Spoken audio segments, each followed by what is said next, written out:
Hi, everybody! Welcome, welcome, welcome. It is what day is it? It is Tuesday. It's Tuesday. The time has no meaning, and the points don't matter. Welcome to Indigo Chameleon.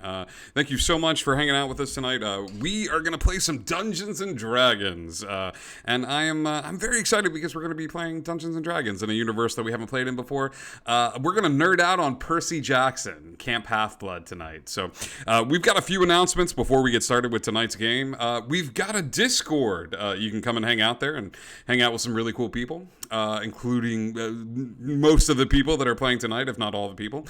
We also have a merch store. You can come and hang out with us at the merch store. It's going to be really, really cool. So, Magnoth, you've picked up Bless for a sesh, so you've got a D4 that you can use, and you also have a DM inspiration that people have used channel points to get for you. So, for the rest of the night, you can add a D4 to all of your rolls. That's blessing lasts the entire sesh, and you get a reroll tonight. So, keep track of that, because I'm not gonna. So not only do we have cool stuff going on, but the upcoming schedule for this week. Today is Tuesday. Tomorrow we have our Unbroken Veil New Orleans. It's a more modern day Dungeons and Dragons, but this one takes place in the city of New Orleans. They're going Calvin up. also got a reroll. Sorry, Calvin also got a reroll too. Calvin got a reroll too. We also. For Unbroken Veil New Orleans. We are currently in a smart house, which is me just blatantly ripping off all of the Portal games as I'm having the group go against Gladys in a escape room type weird puzzle-filled adventure tomorrow night. So if you're into puzzles or you're into Portal and Gladys and Aperture Science, come and hang out with us. It's going to be a good time. That's tomorrow. On Sunday, we have episode 3 of our brand new campaign, Strahd Sucks, with an X. So join us as we take an irreverent romp through Barovia. It's Barovia unlike any Barovia you've ever seen. Last week's episode had the group meeting the Vistani for the first time, and in order to gain admittance to the camp, they had to play beer pong, as suggested by the players. But join us, fully interactive. The audience can summon Strahd, can do all sorts of stuff. And I'm killing the players off left and right. However, the trick is every time I kill a player, they reset in levels. So they go back to level 3 while all the other characters keep leveling up. And every time they die, they are reincarnated on my cool reincarnation table. So they don't know what creature they're coming back as. It's weird. It's wild. It's my style of D&D. So if you're into that sort of thing, please come and join us. Not only do we have cool stuff going on, but we also kind of fill the space with people that have their own cool stuff going on. Like Mother of Cats. Hello, dear. I know you're taking a little bit of a break, but where can people check out the cool stuff you're doing? I mean, if you want to follow me on Twitter, you can. That's the most chill. Live your life. Follow your heart. I'm probably not streaming again on our channel till April, so I'm gonna try to do something perhaps on this channel as a DM. Cool. So I'm gonna steal you away so you can play some one shots and I can play in them. Fantastic. But not only that, lately I have been listening to a podcast fairly religiously, and it's the one that our very own Berto MX DMs. Berto, tell us about this podcast. Where can people hear the cool stuff you're putting out there? Yes. Tales of Azeron is what my podcast is called. Azeron. Sorry. So he knows. All right. He's a listener. You can listen to it on any of the major podcast channels that you guys listen to, Spotify, Google Play, all that other stuff. It deals with a world that there are no monsters, death is final, and monsters are old wives' tales, and the players are kind of just exploring the world and what it is. Come listen to it. It is a fantastic podcast, and Berto is a great DM. It's so good that I'm going to steal the spa resort that his players encounter for one of my own games. It's fantastic. So Go on. Cool. Is anybody else? Spell Azeron for me. Oh, it's it's Aezeron. Not me literally looking it up on Spotify right now. Dude, please. Berto, type it into the chat. Yeah, type it in. Yeah. Because I don't have a link for it right now, but you type it in the chat and then people can find it. Mother of Cats, okay, please start listening to it so I can talk to somebody about these episodes. It's already in my playlist. All right, cool. It's already in there. Anybody have any other projects that they're working on that they want to get some ears on? You know, let's go to. No, you can always check us out here on. And you know what? The rest of you, you're very special to me, and I love you very much, even though you don't have other projects you're working on. So, welcome to Camp Half-Blood. Let's say this: a prologue. When I was getting into this book series, I probably read through the very first series and kind of let it fall to the wayside. For those of you who haven't read it, I cannot recommend this series enough. Rick Riordan wrote this amazing book series, and it touches upon so many different cool mythos and things of that sort. He touches upon Greek mythology, Roman mythology, Egyptian mythology, Norse mythology is one of my absolute favorites with Magnus Chase. It is a fantastic read, and now that I have children, my kids are reading it. And so there's this extra added element, and there's like a gazillion, okay? So first and foremost, for any fans of the book series out there, I need to give you this disclaimer. This is not canon. Please, oh God, I'm going to mess something up. I'm going to have some sort of character do something or say something or an item. I love the series, but I am not. There is going to be something that I will royally mess up, even in just the small mini arc that we're doing. Please forgive me. This is the first time we have ever, as a group, sort of dove into a pre-existing beloved. I feel like a franchise. Even when we did Harry Potter, it was like Perry Potter. You know, like it wasn't even like it wasn't even that world. So I'm. Please be forgiving. Fantastic, but not fantasy. Yes, Mini B, thank you. So, all of that being said, heroes, welcome to Camp Half-Blood. All of you adventurers are here because your parents were a god. One of your parents was a god, and two, they sucked. They weren't around. You had a childhood where like your godly parent, like you had a single parent home where your maybe your other parent remarried, maybe they were, they did the best they could, but your godly parent just really wasn't around all that much. And that's hard. Your other parent did the best they could, and they were probably rock stars in the process. And then you hit that age where you start going through changes, you start noticing that you're, got hair in weird places and stuff like that. Oh, and monsters are trying to kill you. Because you see, when you're a demigod, you hit a certain age where like the mythological world, the magical world suddenly is aware of your existence. And it's harder to hide you from the things that go bump in the night. All right. Such is Camp Half-Blood a bastion. Camp Half-Blood is open, and most individuals or campers go and visit during the summer. When you're there, you learn special skills that are helping you to survive in the world. Skills that you may not pick up in a regular elementary school or middle school, high school. Skills like how to shoot a bow and arrow, how to use a shield, tactics in dealing and killing monsters. Most of the time, heroes will report to Camp Half-Blood, spend time with other individuals in their particular cabins that have the same godly parent, and then when school starts back up again, you realize that, like, you have to leave. It's time to go face the real world, where there may be monsters, but you're dreaming of the days that you can get back to Camp Half-Blood, where you get that fresh air, you get that sense of adventure, and who knows, you might even be responsible for saving the world. This group of individuals and this group of heroes, things are a little different. Whatever the reason may be, home life, it's not that great. School, you've been kicked out of your fair share. And you're tired of being kicked out of schools. Maybe you had a parent that couldn't deal with the loss of their partner or whatever the case may be. Camp Half-Blood has become less of a summer camp and more of a permanent home for you. We cut to a scene on a regular night. We're going to say that it's September for the time being. It's crisp outside. It's not quite that cold that hits near the end of October, but all of you are gathered around a campfire, of all places.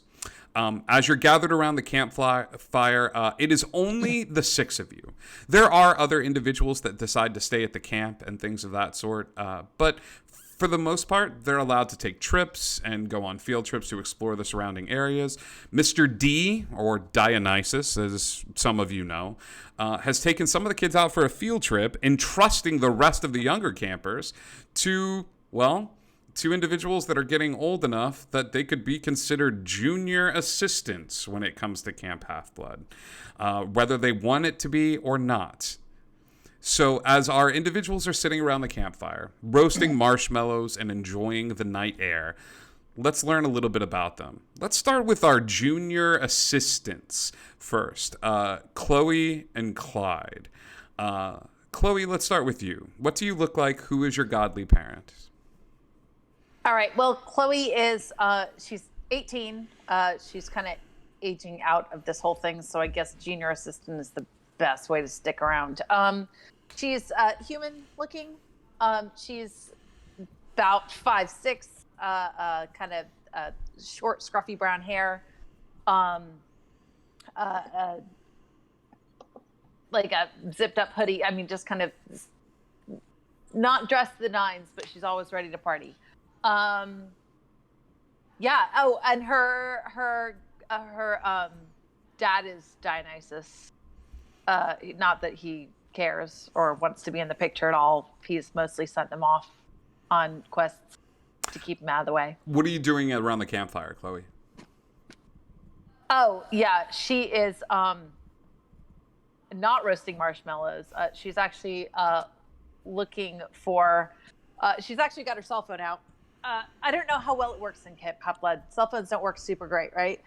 Technology gets a little bit wonky. Yeah. Yeah, she's trying desperately to get it to work, though, as well as she possibly can, because she's looking for any sort of escape from being around the small children. Chloe, you managed to actually charm one of the kids from the Hephaestus cabin, and you've got this contraption in your hand that looks like a Nokia on steroids. This is an old school, like, have to pull out the antenna, like big old honking cell phone, but it's the best you can do in terms of like getting like reception. The screen looks like somebody took an Etch-a-Sketch and put it on there. So it's a smartphone, but man, it is the most ugly looking, god awful contraption that you've ever seen. That's enough. Okay, that works. Perfect. Clyde, tell us a little bit about yourself. Chloe's twin, Clyde, same height. Very obviously like twins. He tends to be an inch or two taller, but those are just the boots that he wears. He's got typically has some stylishly ripped jeans and like a black leather jacket that he wears around, covered in like patches with different colored eyes all over him. Okay, I'm into it. What's Clyde doing around the fire? He is having hot chocolate. Really? Okay. Really? Okay. I'm into it. Clyde is having his version of hot chocolate, taking little sips and stuff in it. We might have to make some perception checks if anybody's sitting close to Clyde. But for the time Chloe being, totally knows, and when he is not looking, she's also drinking out of his cup. Okay. Perfect. Great. I am about this. Let's go next to Calvin. Chloe, Clyde, and Calvin. Castlemaster, tell us a little bit about Calvin. Hi, I'm Calvin. I'm 10. My dad's Phoebus, the god of fears, and he gave me this stuffed lion that helps me not be afraid of things. I'm not that tall yet. I'm only like 4'6", and I've got short black hair. And I saw the older kids drinking hot chocolate, so I'm drinking hot chocolate. But I know Percy likes blue food, and he's really cool, so I have blue marshmallows. It's very good. And you are actually drinking, I want to say for legal reasons, Calvin is actually drinking like powdered hot chocolate with blue marshmallows Yeah, and things of that sort. that's the only kind there is, right? Yep, absolutely. You got this. Calvin is just sort of mimicking Clyde. Every time Clyde goes to drink a little bit, like Calvin's looking and drinking at the same time. And Clyde, I think you would catch out of the corner of your eye that you've got a little shadow because Percy Jackson isn't here. He went back to school for the year. Next up is Sebastian. Tell us a little bit about Sebastian. This is really hard to do in my accent, so I'm so sorry I'm doing it in my regular Oh, wait. I will give you a second. I know you're rhyming. I'll save you for the end because I know it's tricky. Thor, let's go to you, buddy. Tell us a little bit about Thor. So, Thor, the Magnificent, is sitting around the fire, and he's in his very chic-looking clothes. Like, he's probably got a vest that he thought was really neat that he found somewhere at like either Hot Topic or like a thrift store, and he's definitely playing with some cards, trying to master out the mechanics of his latest magic trick. And if he's not playing with his cards, or if he just gets too frustrated with it, he's going to bust out his little Zippo. But there's no fluid in it. He keeps forgetting to refill it because, it doesn't. But it's cool. Like it's got like a spade on it, and I mean, like, I think it's pretty cool. But yeah, so he's pretty pale skinned. He's got longer black hair that he likes to keep it pretty straight and clean cut, and it's very clean. Always have to be ready to perform. You got to make sure that you're giving that presence that people really want to pay attention to. And pretty willowy, scrawny looking dude. Mostly wears black, but absolutely not a goth. No way, man. Like that's like, nah. Those kids, they probably have problems that they got to deal with. But I mean, who am I to judge? I feel like you want to see the trick? I feel like everybody went to school with Thor, and that makes me very happy. Thor is playing with this lighter. He's got cards out. I'll sit. Are you practicing these tricks around the fire right now? Is everybody's just kind of sitting down? Yeah. Yeah. Absolutely. How old did you say he appears to be? I'd say like 16. Okay.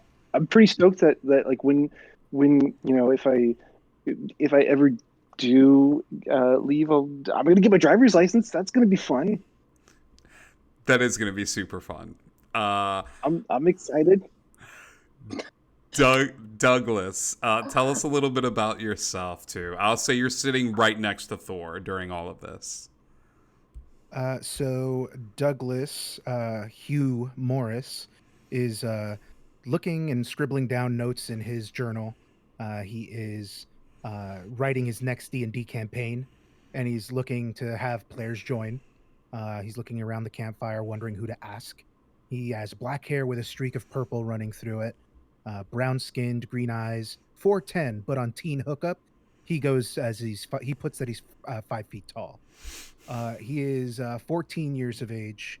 His father is also Dionysus, and he's going through a growth spurt, so sometimes his voice sounds like this, and other times it sounds like this. Great.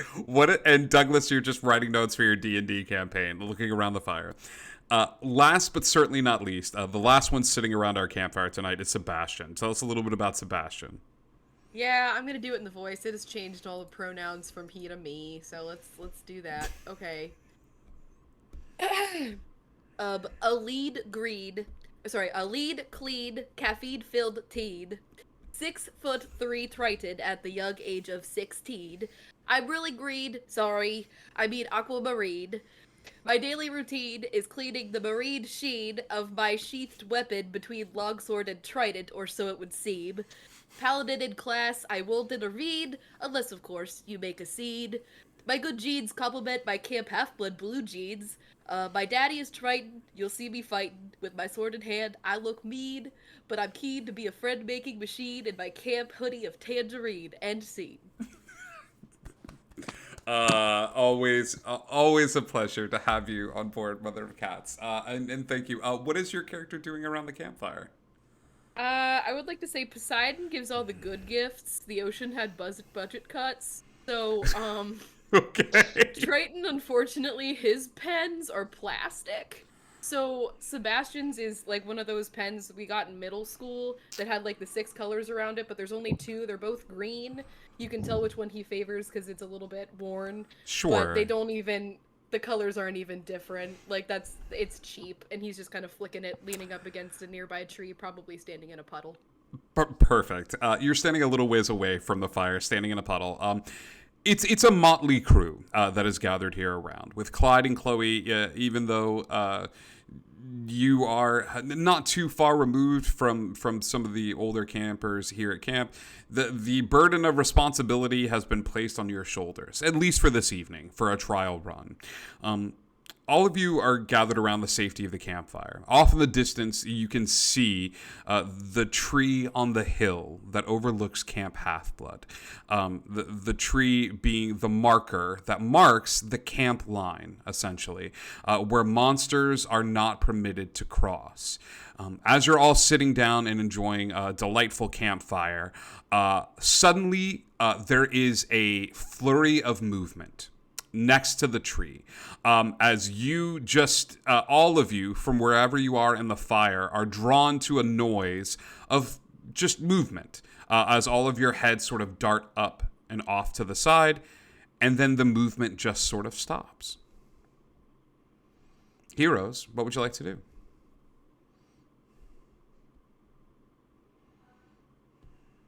Did you guys hear that? Yeah. I reckon we did. You want to go or you want me to? Yeah, I'll go. How dark is it right now? Okay. Like, how much would we be able to see? It's dark. The fire's putting out a little bit of light. You don't have to leave at all, but there was a bit of movement. Could be an animal, could be something else, but it's right at the camp line. Yeah, how far away is the camp line from where we are? I'll say right now it's a good 60 feet away. Oh, okay. I'm just gonna fly over. I've got my winged boots. Okay. So Good. I'm just gonna stay about 30 feet off the ground and fly over and check it out. Yeah, you actually have a set of winged boots. They look a little different from the Hermes winged boots because these were given to you by Dionysus. So these are actually made out of what appear to be Red Bull cans. That have been sort of scrambled together because Red Bulls give you wings. And so as you come forward, there's thank you. There's a little bit of like a liquid that sort of comes out of it and just sort of flitters up, flitting you above the camp line. Chloe, give me a perception check as you fly over towards that area, sort of looking down upon it. Yeah. Not 20. Nat 20. Nat 20. I'm into this. Okay. With the nat 20, you are sort of looking around in the distance, trying to figure out what exactly made that noise.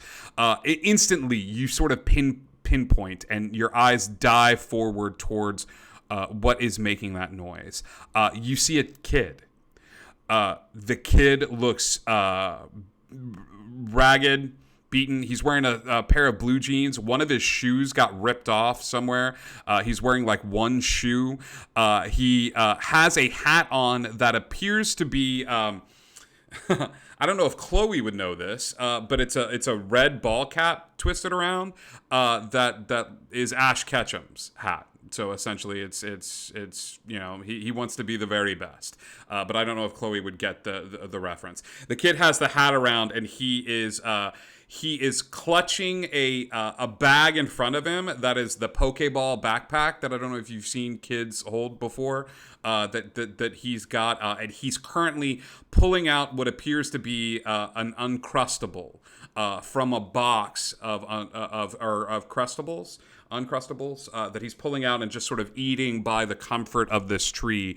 On the other side of it, not seemingly like noticing the fire at all. He's just... And he is technically outside the perimeter, right? He is outside the perimeter.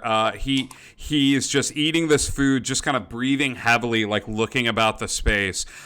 You'll notice with the nat 20, I'll give you this too. He's got a gash on his cheek that you can see. He's wearing a jacket that appears to be like 2 sizes too big that he might have taken from somewhere. It's still got price tags on it.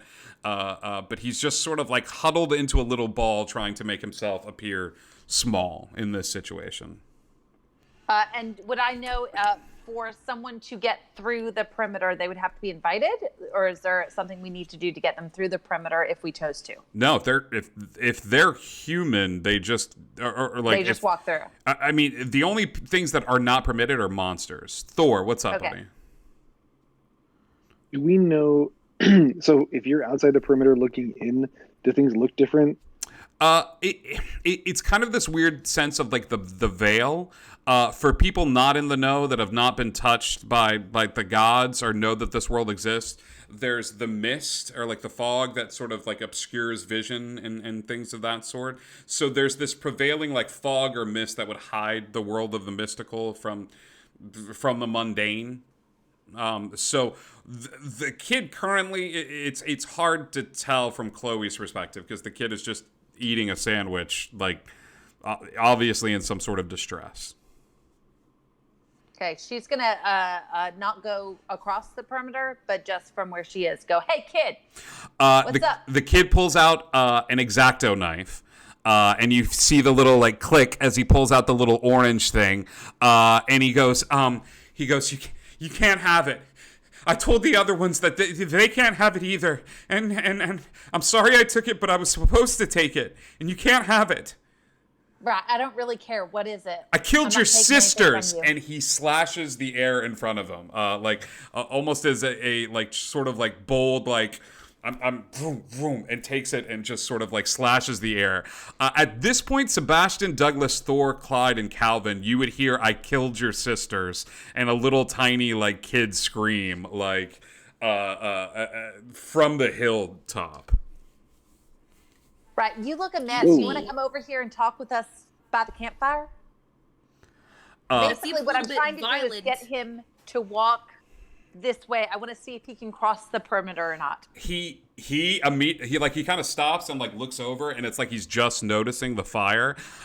He reaches into his bag and he's like still looking at you, still holding the X-Acto knife, and takes out glasses, and one of the lenses has like broken and like popped off. So he puts it on, and as he does, he looks at the fire and he sees people and he sees you, and he goes, Is this the place? Yes, this is the place. He immediately like leaves the tree and like comes over and takes out the box of Crustables, like the peanut butter and jelly sandwiches, and is kind of walking towards the campfire, like still looking up at Chloe. Okay, and he's crossed all the way through the perimeter. He at this crosses through the perimeter at this point. point? Okay. All right, I'm going to fly back towards everybody, which I assume are walking towards me, so we're probably meet in the middle. Hey there, this kid here looks a mess, and he's asking if this is the place. I'm guessing we got a noob on our hands. Douglas, what you got? I don't like the looks of this guy. He looks kind of dangerous. I mean, He's how got a- dangerous could he be if he eats the sandwiches without the crusts on them? And he's got a box cutter. Come on, we got bigger weapons than that. Although you might want to put that away, little guy. He keeps looking back over at Chloe, and he's like, I have 4 Crustables left. If I could just sleep here, you guys can have them. And he takes the box and just kind of like puts the box near the fire, and his eyes are not leaving Chloe. As he kind of puts the box down and looks over at Clyde and tries to like figure out a spot where he can be that's not by the floating girl. Thor. Hey, you look like you could use something warm to drink. You want a cup of coffee? You want some coffee? That's all he And needs. I hold out my bottle to him. He comes over and just kind of sits by the fire and sits like cross-legged. He goes and he takes it and he just starts drinking it. You can see his hands are dirty. His nails are caked with dirt and things of that sort. With just sort of like just this kid has not showered or bathed in weeks. Toss the bag of marshmallows at him, but I want to toss it just out of his peripheral vision because I want to test his reflexes. Like if he's really that exhausted or if he's like, if this is an act. So I'm going to toss the bag of marshmallows just kind of in a way that, you know what I mean? Okay. Like what I'm saying? Give me an attack roll. Ooh, an attack. Well, it was like for him to catch it, to eat marshmallows. You're like, you're but throwing you know what I mean? you're throwing something at a Right. kid's head. I need an attack roll. Like it like All right. you're like I didn't intend it aggressively. I just want No. to see if he catches it or not. you're not aggressively throwing something at someone's head, Oh my but you gosh. are Okay, throwing hang on. something at someone's. So like unarmed strike, I guess? Yeah. it would be? I'll tell you what. Even though it's- Roll a d20. If you have a ranged attack, like any sort of ranged attack, but if not, just I roll mean, my crossbow would be considered a ranged attack, but I'm not. just throw. Use a d20 and add your dex. Okay. Got it. I'll just do this way. It That's can only easier. allow- 15. 15. Okay. Chloe, you take the bag of marshmallows and you just want to test the kid's reflexes. Okay. Let's get weird with it.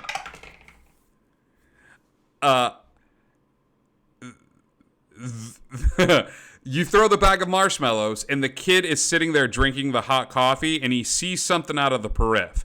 And as he turns and looks at it, his eyes go blue, which you have seen Sebastian's do a couple of times, but a different shade.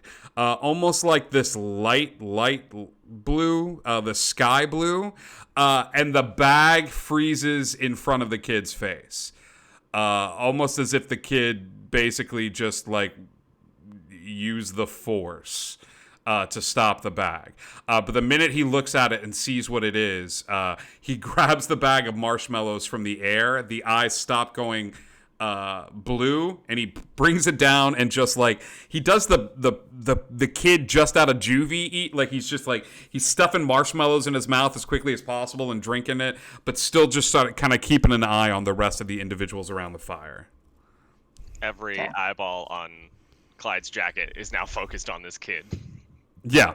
After that, and he just sort of like, so do you do that often? That little trick there? He goes, when something's coming at me, I don't know how to do it on purpose. I tried to get a soda and it didn't work, but just when something comes at me, I'm able to do it. Does your harpy always throw stuff? That's not a harpy. Although, sometimes I think Hang she on might a be. minute. Hang on a minute. For the record, I'm not Harpy. You're floating in the air and you have wings on your feet. Oh my gosh, have you never seen anybody float in the air? Oh, you're precious. He's got a point, you know. I have. They're harpies. Those are the individuals I've seen floating and flying in the air. Those are just shoes, though. If you look, you can see them. That's what she's using. She doesn't actually have like wings, or a beak. He turns and looks at the shoes, and he just sort of like visibly relaxes a little bit. Did the harpies do that to you? He shakes his head, yes. Do you need help? Yeah. He goes, I've been running a long time, and I was just told to head to this place, and that there would be a tree, but there's lots of trees in the forest, and I've just been running for a really long time. And he kind of clutches the backpack closer to him. Can I help clean you up a little? Would you mind? Maybe get some of the dirt and grime off you? He shakes his head, no, it's fine. You can clean him up. Then I'll cast prestidigitation and like clean off all the dirt from him. And when you clean him up, you see a kid that is very close to Calvin's age. He's on the younger side. The kid's got to be like 12 or 13 years old. Maybe closer to 11. It's hard to tell. Once all the dirt and grime is cleaned off of him, He's got these very sort of like strong features. The eyes are very pronounced. They're a little sunken in. His ears are a little on the pointy side of things, almost as if like there's some elvish stuff going on there. But as he's all cleaned up, he doesn't even notice it. He just keeps eating food. Calvin, Chloe, Thor, Sebastian, Douglas, and Clyde. It is time for your first perception check. This is to the DC. We'll set the DC kind of low on this one. We'll set it as a 13. So perception check 13. You can roll on the dice roller or use your own dice. Now, is this sight-based? This is sight-based, but there is enough light to see. I'm not going to impose if you do not have dark vision.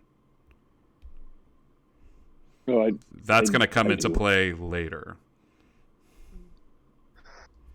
21. 21 for Clyde. Did my roll come through? I'm not seeing the rolls come through, but that might be a D&D Beyond thing. But I trust you guys. Oh, there they are. They're coming now. Yeah. There we go. Boom, boom, boom, boom, boom. Okay, cool. We got a 17. That makes it. 16 makes it. An 8 definitely doesn't make it for Thor and things of that sort.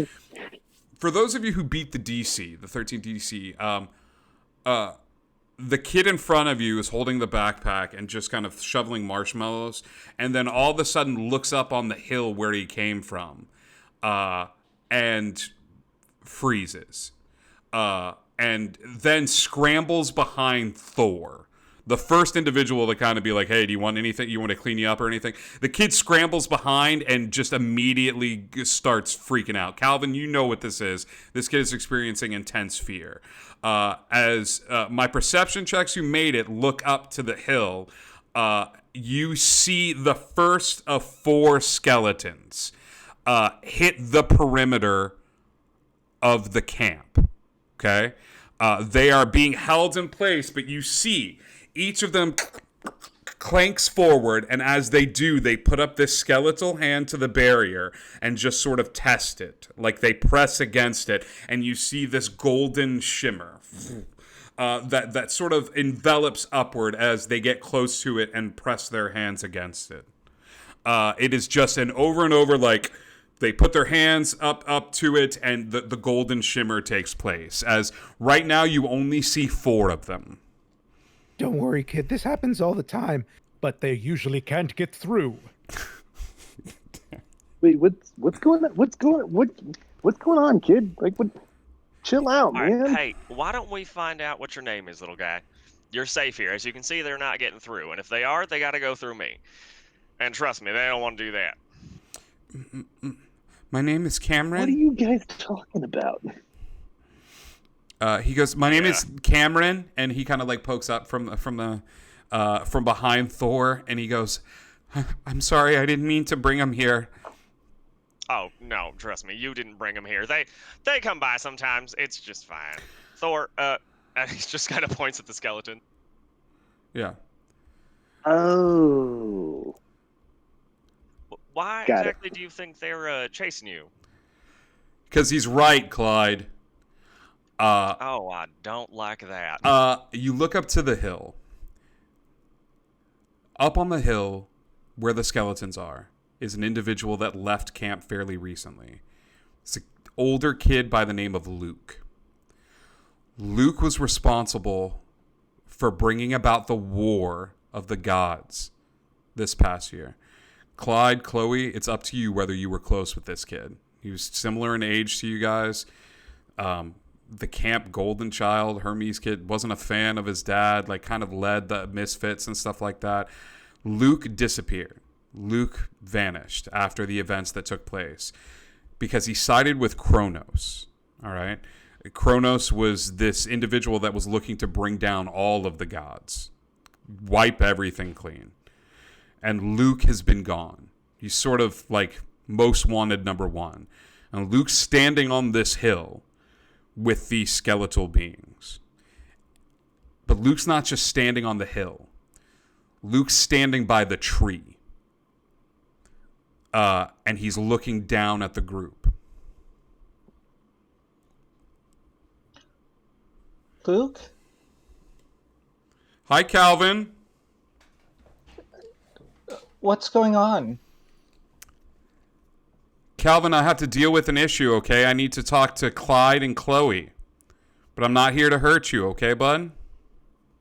Insight check. Clyde, give me an insight check, please. Scribe, is this the golden fleece tree? This is the golden fleece tree. This is Where's the tree. the dragon? That is a very good question, Sebastian. 8. Okay.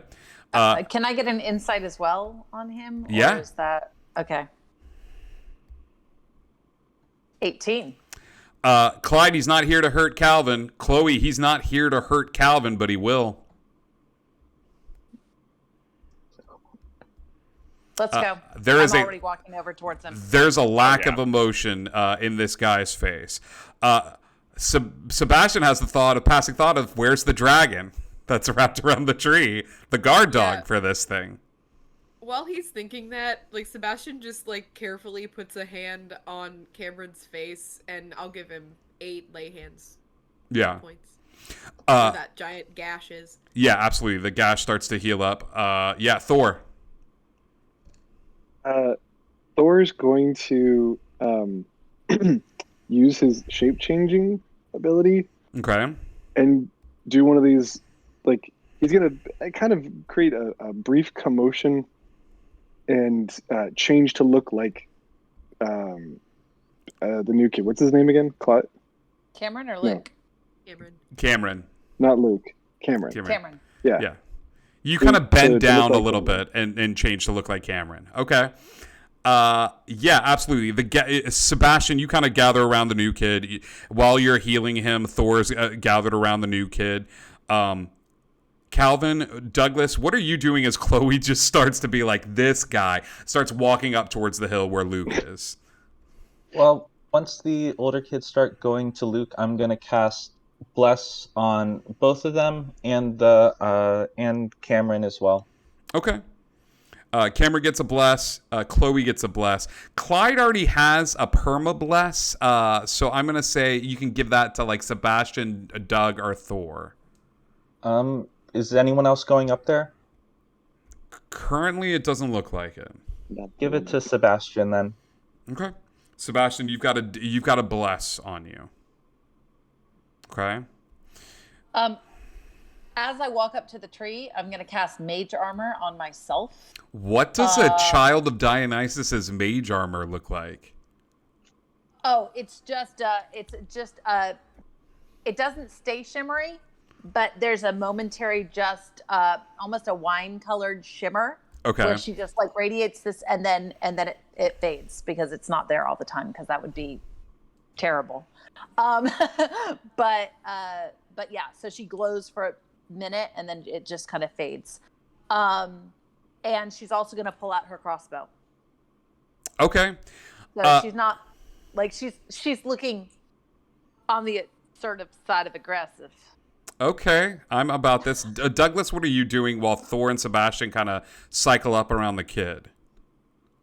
So I look at them and start going through my book, and I find it, and I prepare a vicious mockery for Luke. Okay, just in case. Just in case. All right. Chloe, you pull a crossbow as you start coming forward, and Luke doesn't flinch. Luke just sort of expects this coming and is standing by the tree.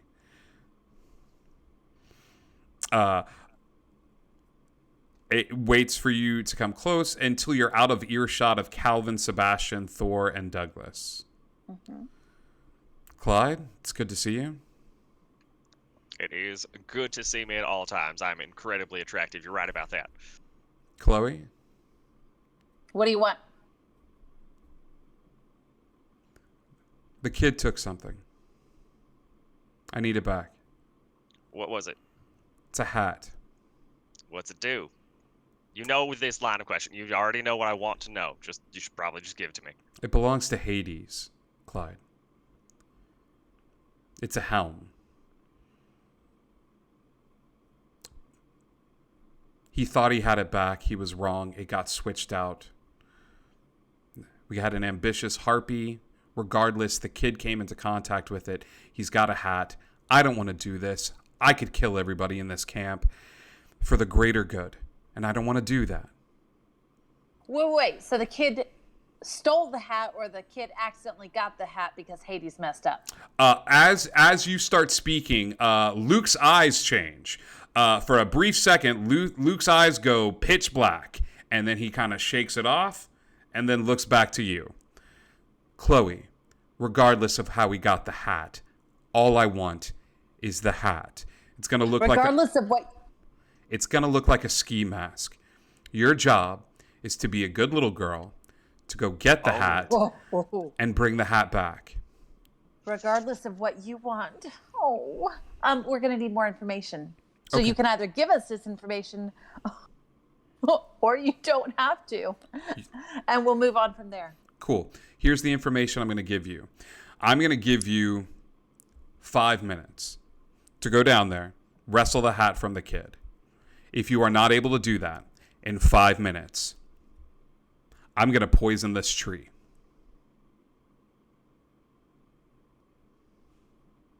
Oh, God. 4 minutes and 59 seconds. 4 minutes and 58 seconds. 4 minutes and 57 seconds. Guys, 4 more skeletons join this crew, walking out of the forest, joining up with the 4 that are already pressed up against it. As Luke goes, you know what? Let's do this. And he pulls out his phone. I need him to make a wisdom saving throw. Okay. I'm about this. 14. It was a wisdom save of 15. He misses. It's hypnotic pattern. Okay. So I'm hoping that each creature in the area who sees the pattern. Do I have to? Which side of the line are you specify? casting that on, Chloe? It's on their side of the line. Okay. And it's going to be it's 30-foot cube so that nobody on our side of the line gets affected by it. Okay. But I'm basically trying to stall and get them looking at this. So I guess the skeletons are also going to have to make a wisdom save. Okay. Are you able to discern who doesn't have to make a wisdom save here? No, but I'm casting it. I have a range of 120 feet. It's a 30-foot cube. So I'm casting it on a spot so that this side of the line does not get caught in that 30-foot. You're casting this on Luke and the skeletons. Okay. Yep. I need to roll for all of them. It is not one roll for each of them. Okay. So That's fine. I'll say the skeletons fail automatically. Luke is still that same number, so Luke fails as well. Okay. Okay? So Luke begins to look at this hypnotic pattern. Poof, all of you see this pattern sort of up on the hill, but it's only sort of affecting this group, okay? As Right. these beautiful colors come into effect. Luke goes catatonic, turning up to the area. And that inky blackness that was once in his eyes steps out of Luke.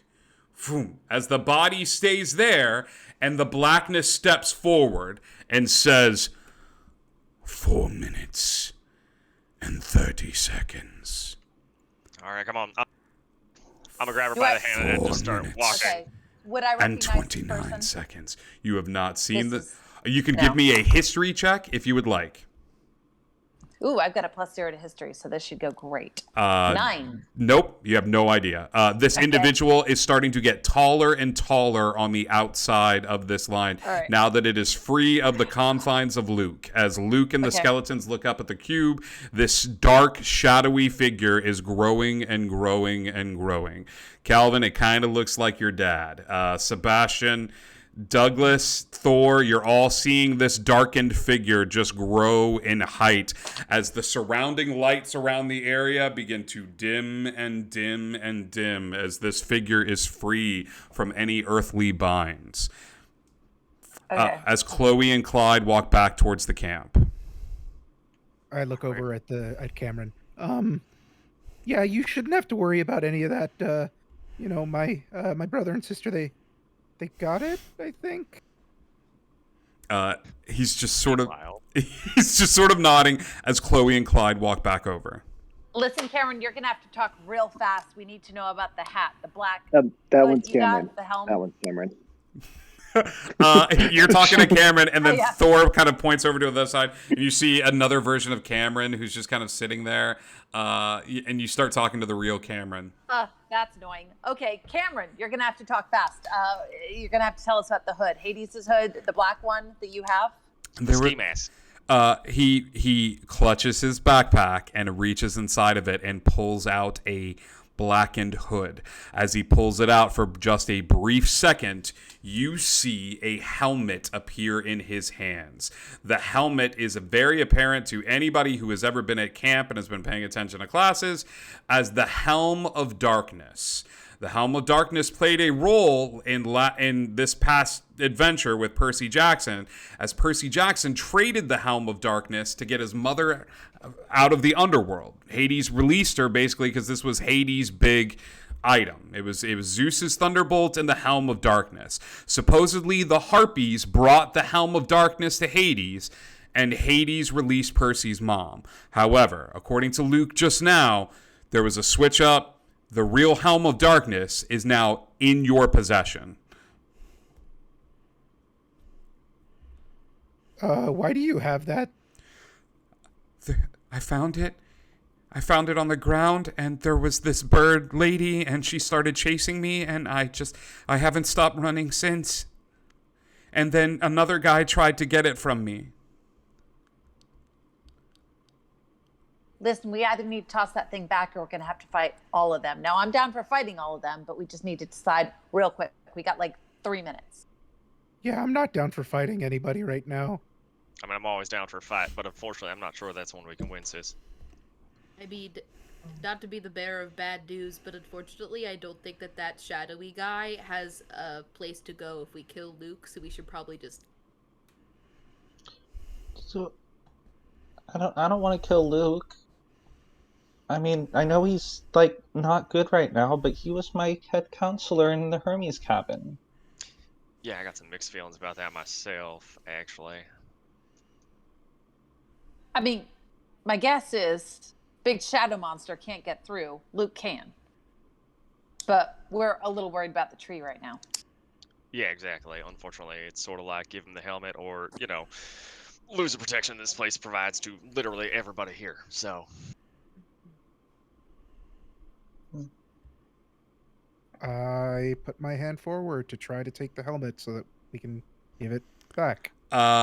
Give me a persuasion check, Douglas Morris, as you reach out your hand to this very scared child as skeletal armies begin to amass on the hillside. Persuasion, you said. Persuasion, I said, to the Man. bard. Sucks that I'm not very good at this.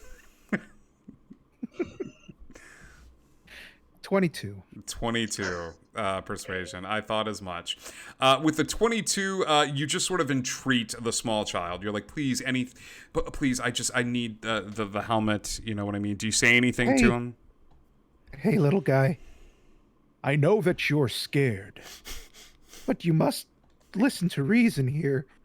We're here to help you, but we can't help you if you don't help us. Okay. If you just hand us this trinket, this bauble, we can give it back and save everyone. Don't you want to be a hero, child? The kid hands the hat over to you, Douglas. An idea? It might be a bad idea, but it's probably the best chance we've got of keeping this thing. I mean, like, have we ever really had a good idea between the two of us? Hypnotic pattern drops. Hey, Bless is dropped by now. I'm going to give this to the guy so that we don't have to do any fighting. Would you mind if I try handing it over to him? Are you going to hand it over to him, or are you going to do that thing where you don't do that? I promise. I have an idea. I mean, just real quick, can Luke, hear us from where he's at? Luke cannot hear you. I'm going to say that he is staying at the barrier, which is 60 feet away, and as long as everybody's not like, hey, so the plan is, like as long as you're not yelling and it's sort of gathered around the campfire, he's not going to be able to hear you. Okay, what if I do yell? If you yell, he will hear you. Okay. Luke, your dad is Hermes. Why do you want to help Hades right now? Like, how do we even know that you'll give it to him and not just keep it for yourself? Like, who's this guy? Just, like, laughing and looking at the shadowy guy? Like... The shadowy guy has now started the process of back into the vessel. The Kronos has gone back into Luke, sort of stepping in the spot where Luke was. And Luke turns his head to the side. Those eyes turn black, and he goes, "There is a war coming. Why would I not seek allies? And then destroy all of them when the time is right." Maybe we shouldn't give this thing back to him. He seems kind of scary. Okay. Well, I mean, we either give it back to him or he destroys the tree. We can fight him, but I don't think we can fight him, all the skeletons and Luke. I mean, just want to know who we're giving it to. I don't think we should give it to him, because that seems dangerous. You said we're 60 feet away? 60 feet away. Can I step forward like 10 feet? Yeah. And cast Zone of Truth around Luke? Yeah, absolutely. What is the save on Zone of Truth? A spell I was not anticipating happening. It's only a 15. It's not even a lot. 15. The skeletons can't lie, and neither can Luke. If the skeletons could talk, this could be very powerful, but they cannot. So I mean, I know whether or not they succeed or fail. They both Correct. They both failed. Okay. Luke, would you mind telling us, please, who the actual heck is possessing you right now? Kronos. Gross. So, what exactly is the plan once you get this helm back in your possession? The plan is to return the helm to the god of the underworld, who is currently on the other side of the camp, looking to lay siege to it. Well, I mean, they can't exactly lie right now, so... Could you ask Well, him that's another new information. question? Sure, lay him on me. Let's go. Come on. Could you ask him if he's going to lay siege to this place if we give him the helmet? If we give you the helmet, are you still going to lay siege to this place no matter what? He looks at you and says, "Yeah." Ruining the DM's plans. Yes. Oh, Yes. there's our answer. But at a time of my choosing. You a patient person? Like, have you... I'm gonna say that he probably is, given the time that he's been waiting to do this, at the very least. I'm gonna put this in my bag. I don't think you are. I swear on my power. And there is a slight rumble of magic. Should you give the helm to me, I will vacate this place. But will Hades? I cannot control Hades. By vacate, do you mean vacate Luke or this place physically? This place. All right. Does that place Can I- include just the area that you're standing? Or do you Y'all, mean you the start- The entire... whole thing is semantics. He can be evasive in his answers. That's the The thing. god- He doesn't have to- Exactly. Kronos rolls his eyes in Luke form and goes, "Children are insufferable." Uh-huh. I've dealt with Fae before. I understand the rules. I will leave the state. And puts both of his hands up as like, what more do you want from me? What are your like ranged attacks like in terms of He turns the timer off on his phone. And the eyes stop being black as you have annoyed Kronos away. And Luke takes control again and says, Chloe, Clyde, we're going to need an answer. Yeah, Douglas, just give me the hat. Trust me. Okay, but you owe me one. Sure. Oh, that's a Yeah, good try. absolutely. The one will be making sure you don't die tonight. I feel. I hold up the hat and I roll my eyes and I say, oh, and I'm using a sorcery point to cast subtle spell. Okay. So that when I cast distort value on the hat. Okay. You can't tell. It's weird. I know it's a weird pull, but I'm gonna try anyway. What are you trying to do with the hat? I'm trying to convince him that he's got a fake here. That he ended up with the wrong one or a fake and it's somewhere else. Does distort value allow you to change? Weird. Right. It's weird. It doesn't actually specify. It says an object no more than 1 foot on a side, doubling the object's perceived value or reducing its perceived value by half. Now, there's illusory scratches, dents, and other unsightly features that do this, but that would make it look different than how it is supposed to look. And what sorcery point are you using? 1 sorcery point to do subtle spells so he can't see me cast distort value on it. Okay. And no, they can ascertain their true value with a successful intelligence investigation check against your spell save DC. That's not what I'm looking at here. Okay. What I'm looking at What am I missing? is the casting time.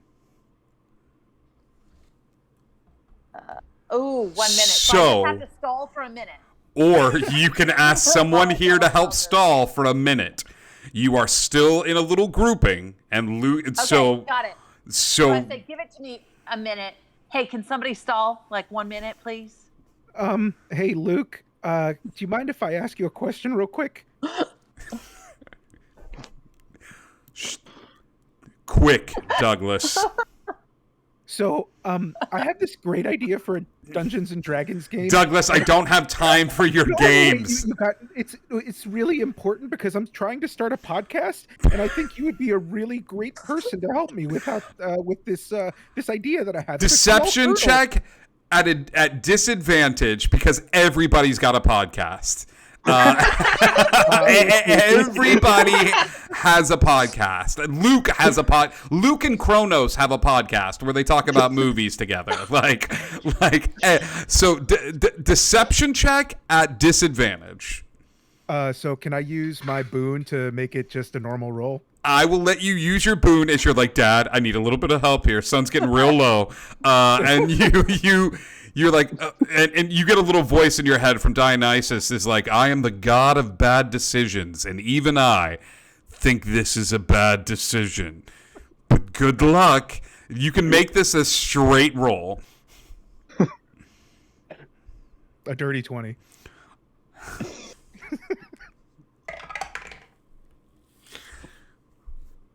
You buy 20 seconds of like talking to him and things of that sort. 20 seconds go by of Douglas being like, and then we'd have this cool and like Luke seems genuinely interested until Kronos basically psychically punches Luke. Luke doubles over in pain as he goes, get the hat. And Luke turns and he goes, Douglas, we'll talk, but just now is not the time. But it sounds like a really cool idea. You really think it's a good idea, though, right? I do, Douglas. I think it's if it jumps back into the past and then the future. Wait, we could do. What are you gonna call it? I'm gonna call it Back to the Past of the Future. Okay. You've bought 20 seconds as he turns back to Chloe and he goes, Chloe, now. You know, I actually think that like Kronos and Consequences might actually be a much better name for this.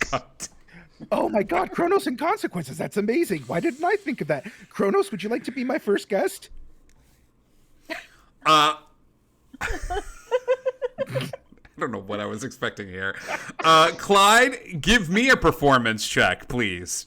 Can I assist? No, you already did. This is your check. All right, it's 18, but I got my +4, so 19?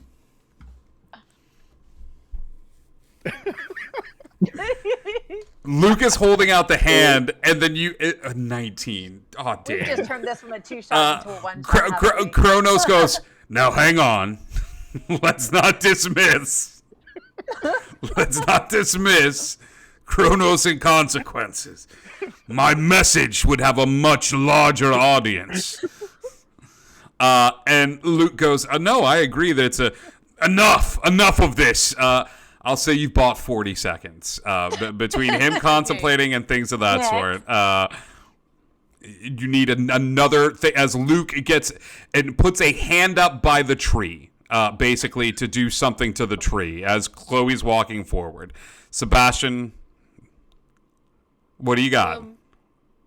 Okay, it's 120 feet. Can I cast fog cloud around Luke? It's 20 feet. Zone of Truth can drop. Yeah. Oh, I dropped that. Okay. Yeah. You And want to then just, cast like- fog cloud. Yeah. Okay. And then just Go ahead. real loud, Sebastian's gonna do a Kronos, dude, did you fart?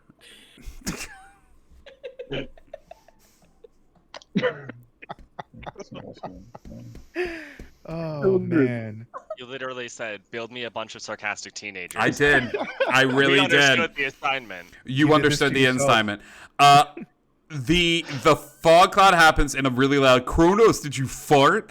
As the last 20 seconds are eaten up with Kronos utilizing whatever magics are available to him to disperse the fog cloud and look over at Chloe as distort value is cast upon the Helm of Darkness. You begin to walk forward towards him. I don't know what happened, but y'all got a fake here. And I'm holding up the hat. What is the check to see if it's real or not? Well, he could do one. See, and I'm not sure it's an automatic check. It just says anyone examining the object can ascertain its true value with a successful investigation check against your spell save DC. I'll tell you what. He is super pissed right now. After Kronos and consequences and the fog cloud, like, he is right to believe that this is not a thing. So I will tell you what. I'm going to give you better odds than I should. I'm going to give you 50-50 odds right now that he does not check this thing and just takes you off your word that you have a fake. Okay? You're going to roll probability dice. Okay? A 50 and below, he is so pissed off at you guys that he just goes, it's a fake! She's right! And does not check this thing. 51 and up, he checks it. Okay. You want a 50 or below? Rolling.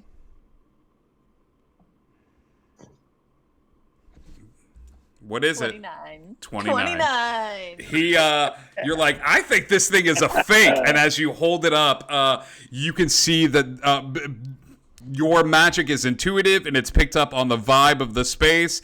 And you see as you turn the ski cap around the little beanie, it says there's a hole in it that the original does not have. And there's also a Bulbasaur patch that has now been sewn on it. And there's a little word bubble coming out of it that says, who farted? That has now been sewn into the Helm of Darkness. And as you hold it, it's like, I don't think this is real. Luke gives out a scream. And as he does, he goes to slam his hand upon the tree and then stops and goes, find it. It's here somewhere. Find it. And Luke looks at you, Chloe, and backs away. Fine. He doesn't have it. But you want to know a secret, Chloe? Yeah, sure. I poisoned the tree 20 minutes ago. And the skeletal hand breaks through. And as it does, this green sickness begins to rise up from the bottom of the tree upward, as the skeletal forces on the hill take one step forward. And as they do, there is the roar of something otherworldly from the other side of the camp where the cabins are. Before these skeletons march their way down the hill towards the group, I'm giving everybody a second to do something. Okay? To kick off a spell before we roll into initiative. This is like just a free round. Like if you've got something you want to do before this stuff breaks bad, as Luke turns around and heads back into the woods and the skeletons begin to march down the hill towards the party. Thor, did you have something? I was going to say something, and then you said that he did it 20 minutes ago, so I never mind. Yeah. This tree has been poisoned. Okay, we are prequel to the Sea of Monsters right now. In the Sea of Monsters, it is revealed that this happens, that Luke poisons the tree, but Dionysus gets kicked out of camp for not being able to protect the tree, or possibly letting this in, or working with Kronos. But the skeletons are walking forward. Heroes, what are all of your preemptive moods before we roll initiative? I'm getting as close to as many of them at once as I can, and I'm going to rage. Okay.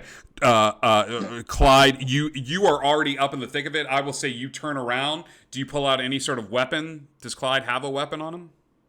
I don't go anywhere without my short sword. Okay. Clyde pulls out a short sword, and as he does, he channels Dionysus and begins to rage up towards the skeletons. Go ahead and roll on the table for me. Let me know what you got. An 8. An 8. Tell us what happens. A beam of brilliant light lances from my chest in a 5-foot wide, 60-foot long line. Each creature in the line must succeed in a Constitution saving throw or take 2d8 radiant damage and be blinded till the start of their next turn. Or my next turn. A beam of brilliant, radiant Diet Coke exits the chest of Clyde, slamming into the skeletons. Dionysus has been cut off from wine, but drinks Diet Coke by the liter.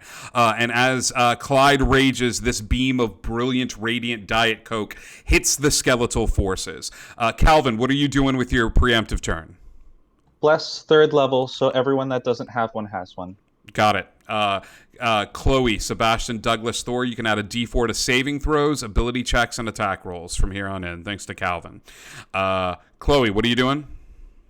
Is Kronos still in Luke? Kronos is still in Luke. He's walking away, but he's doing the slow, I'm proud of myself walk, and is about 20 feet away from you. All right. I don't know if this will work on both entities together, but hopefully it'll at least work on Luke. I'd like him to make a wisdom save of 15 for a polymorph. And I will roll this in the chat. okay. It is a wisdom I'm save. double-checking before you roll it, because I want to make sure if I have to say this before or after you roll. It's a wisdom save of 15, but basically I want to have oh, good. Okay, I can do it after. Okay, so yeah, but before I'm going to hold a bend luck in my pocket if I need it. Okay. He has a +4 to his wisdom.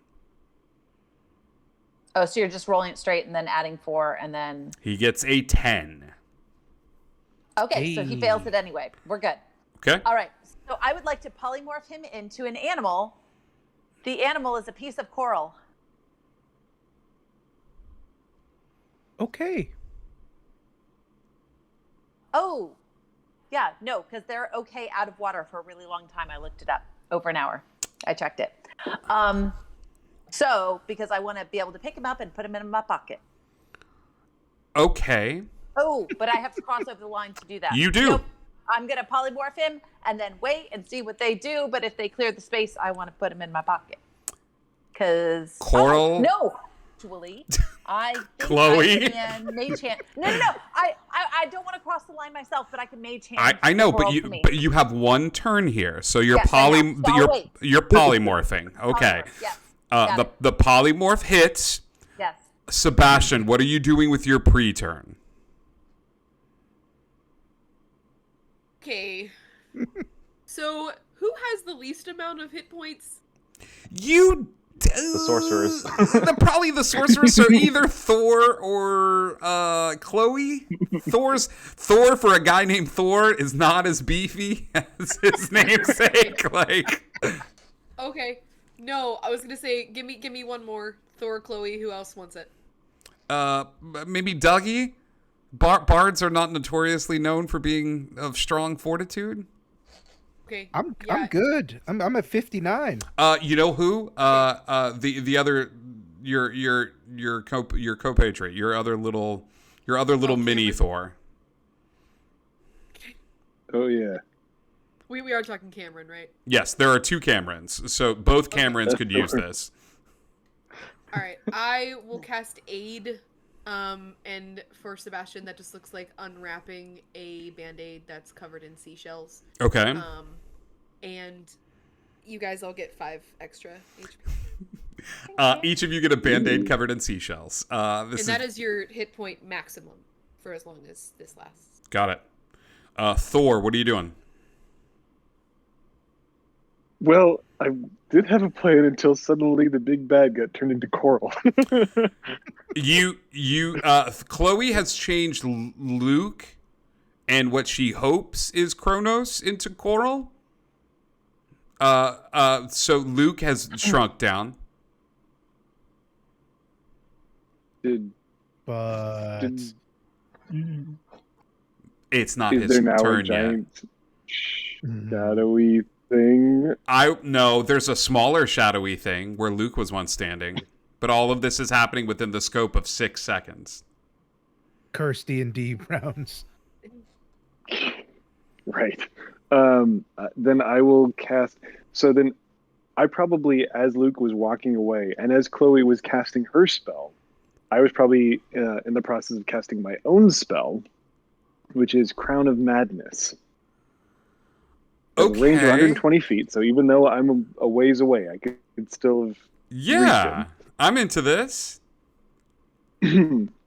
So there might be a homicidal piece of coral. Yeah, I will make a wisdom save as coral. Which I imagine is not very wise. Nat 20. Nope, it fails. You see this crown of thorns manifest over this tiny piece of coral. Almost as if this is the weirdest version of SpongeBob of all time. The Passion of the Christ SpongeBob edition. Whew. I knew this was going to get weird. I did not know just exactly how weird this was going to get. Okay. So, are you familiar with the spell? I am very familiar with this spell. Okay. You actually cannot cast this currently. It's not going to hit Luke because Crown of Madness specifies one humanoid of your choice. However, I will say this. I will say since you're casting sort of simultaneously, the Crown of Thorns manifest on Luke as they're shrunk down into coral size. So that when the coral is there, you have a very angry looking piece of coral with a crown of thorns atop it, floating atop it. Okay? So on each of its turns, the coral will use an action to make a melee attack against a creature of its choosing. It's the nearest anything. So the coral will... No, isn't it a creature of my choosing? Yeah. Yeah, okay. So you can choose which creature that coral is going to make a melee attack against on your turns. Wow. Damn it, Chloe. And Douglas? I was getting ready to stick it in my pocket. Douglas, your turn. What is your pre-action? So, Douglas is going to cast Fairy Fire on the group of skeletons to make them easier to hit. Okay. Dexterity save from those skeletons, correct? Believe so. Yep. Yep, dexterity save. 6, 10, 12. So, what's your spell save DC? 15 or higher. 15 or higher. Okay. 7 of them fail. Sick. You have advantage on attacks against them now. I am also a creature in that range. I place it away from you. So A you fairy. I dove into the middle of them. No. Fairy fire. You specify. I'm almost don't. positive. Would you like me Reading to it read right it? now. Please. Each object in a Any 20-foot creature. cube within. Yeah, any creature in the area when the spell is cast. It does not say you get to choose. Oh well, you have to roll a dex save then, and Yep. you have advantage on dex saves, don't you? Or +4 or D4. Yeah. I also Sure. forgot to roll wild magic after I cast polymorph, which is a 4th level spell, so that brought my die up to 10. 20-foot cube. Yeah, this is gonna hit all of them. And 24. yeah, Clyde makes Okay. it though. That's fine. You are of the god kind. Yeah, it's literally. Chloe has to roll it too, though. No. Hmm? Chloe has to roll it as well. Chloe is in the thick of it. Hester, what was it? Dex Dex save. save. 15 or Dex save, higher. Okay. All right, that is a 13. That's a 15 You're good. exactly. Yep. Well, Okay. did you roll the D4 for bless? Oh, I did not. That's right. 17. Boom. Thank you. Okay. My wild magic hit on that polymorph, by the way. Great. This is Oh, that great was for up me. to 10. Okay, so let's get all of this. Clyde, what is the damage that these skeletons hit? That you hit with this beam? 14 radiant. 14 radiant, and how many of them get hit? It's a straight 5-foot beam for 60 feet. So I will say 2 of them will catch this because I'll be kind Okay. and say that they both get hit. Chloe, roll on the wheel of wild magic. All right. It's a 37. Do you want me to use the regular table or my table? Oh, use the special table, always. Okay. Chloe, cast polymorph, and as that happens, there is a surge of wild magic as Dionysus magic sort of swirls around them. Okay. Right on top of the fire, poof, a table manifests and falls. Big table, and the table is filled with charcuterie boards. Just tons of meats and cheeses and things of that sort as this table filled with charcuterie boards just kind of falls, poof, not in the fire, but on top of it, legs on either side of the fire, sort of heating it up. But there's a bunch of like gourmet meats and cheeses in charcuterie board form that fall on top of where the fire is. That being said, heroes, roll initiative for me. Well, at least Cameron has something to do. 14, 12. Okay, I can deal with that. 20 to 25, heroes. 21. I'm 22. still trying to Okay, figure out where it is in my that's okay. thing. Chloe, who got the 21? Clyde or Calvin? 21. The initiative order is Calvin, Chloe, Clyde. Wait, I was 22. So he had above me. Chloe, Calvin, Clyde. Sorry. Thank you so much. Love those C names. Yes. You're welcome. 20 to 15. Okay. Where the hell is the initiative button on the? It's up near the top. Sure. It's just your dex modifier. So if you roll a d20 and roll, just add your dex to it, you should be fine. Oh, Okay. Chloe, Yeah, Calvin, okay. Clyde. 15 to 10? I rolled a 10. For Douglas? Yeah. 10 to 5? 6. 5. Yeah, there it is. There it is. This is a good time. Okay, so here's the battlefield as I see it. You meddlesome kids. Clyde is in the thick of it. 7 of the skeletons are glowing, meaning attacks against them have advantage, okay?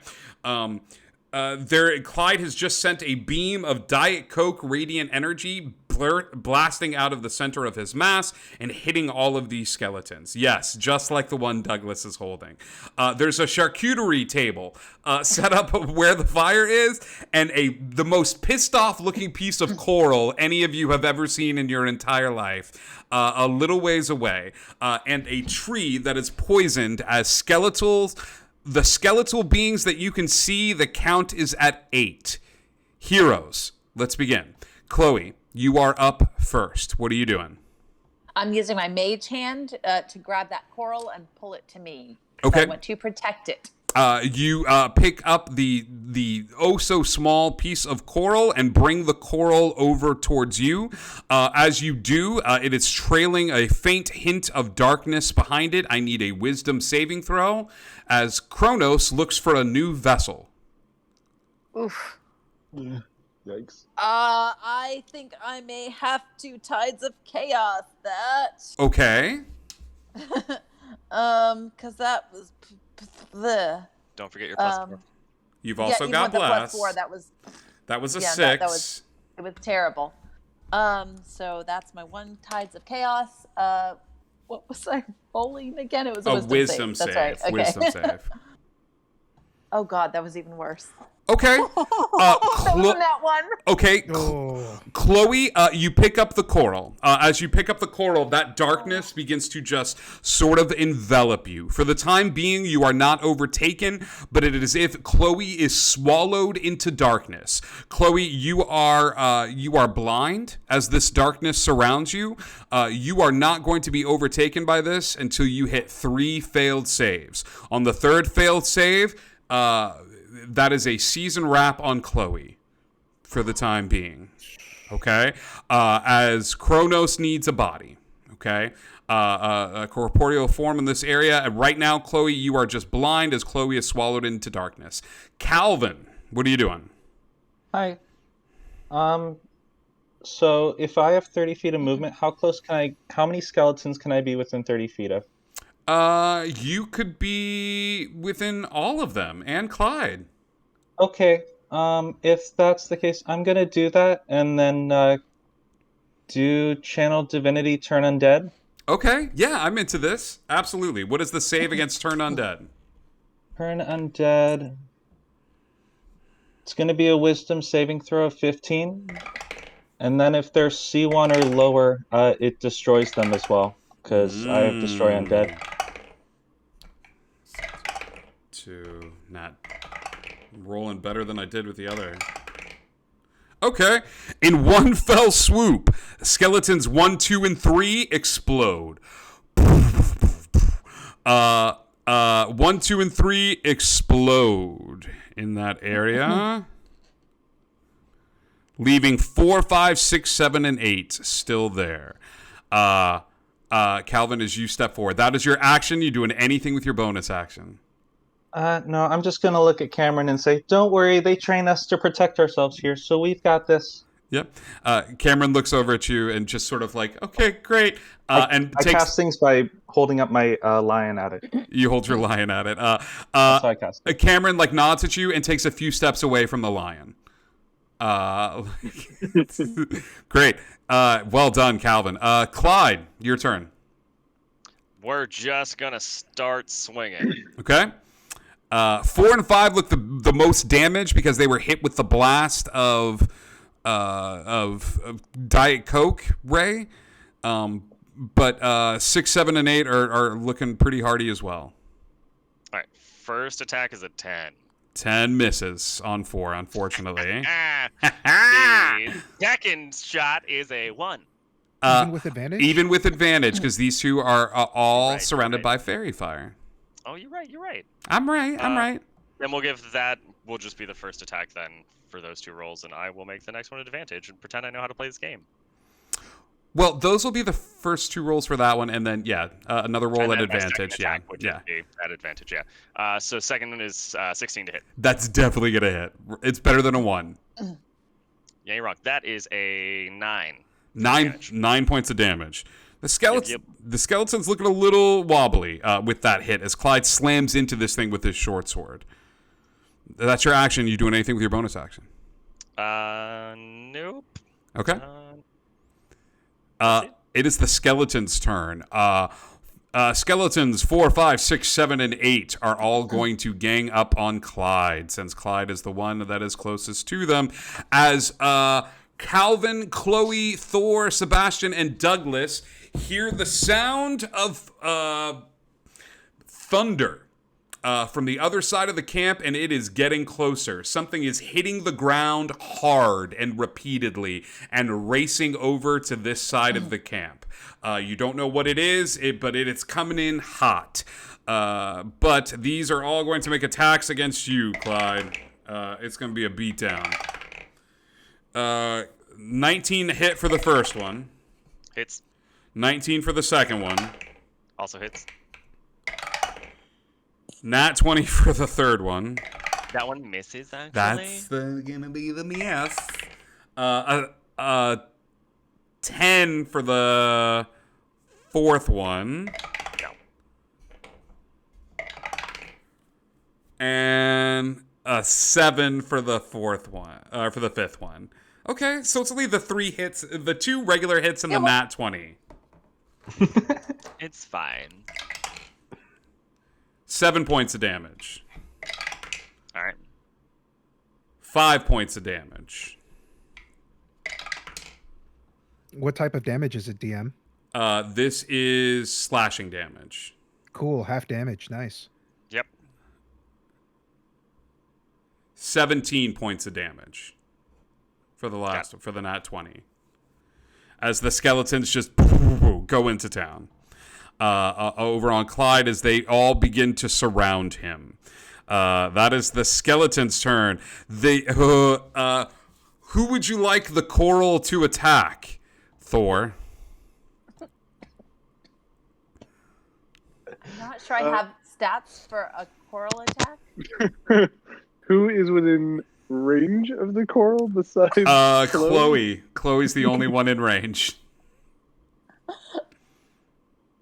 Then I'd like to hold its action. Okay. Absolutely. Yep. Now we go to there we go. Douglas, your turn. Cool. Question, DM. Yeah. The save that Chloe has to make is a wisdom save? You cannot see Chloe. It would be metagaming to realize that she's making a wisdom save. You saw Chloe walk over and pick up, mage hand the coral, and as she picked up the coral, Chloe was surrounded by darkness. No one has checked on her since. Oh, I can't metagame. You don't. Yeah, man. Like you don't know that sorry. Chloe's in there making wisdom saves. She could just be having a good time. There could be a rave in there. You don't know. Maybe it's a coral rave. Like that's a thing. Can I actually roll perception to see or kind of hear what's coming up on us? Yeah, man. I'll say perception or nature.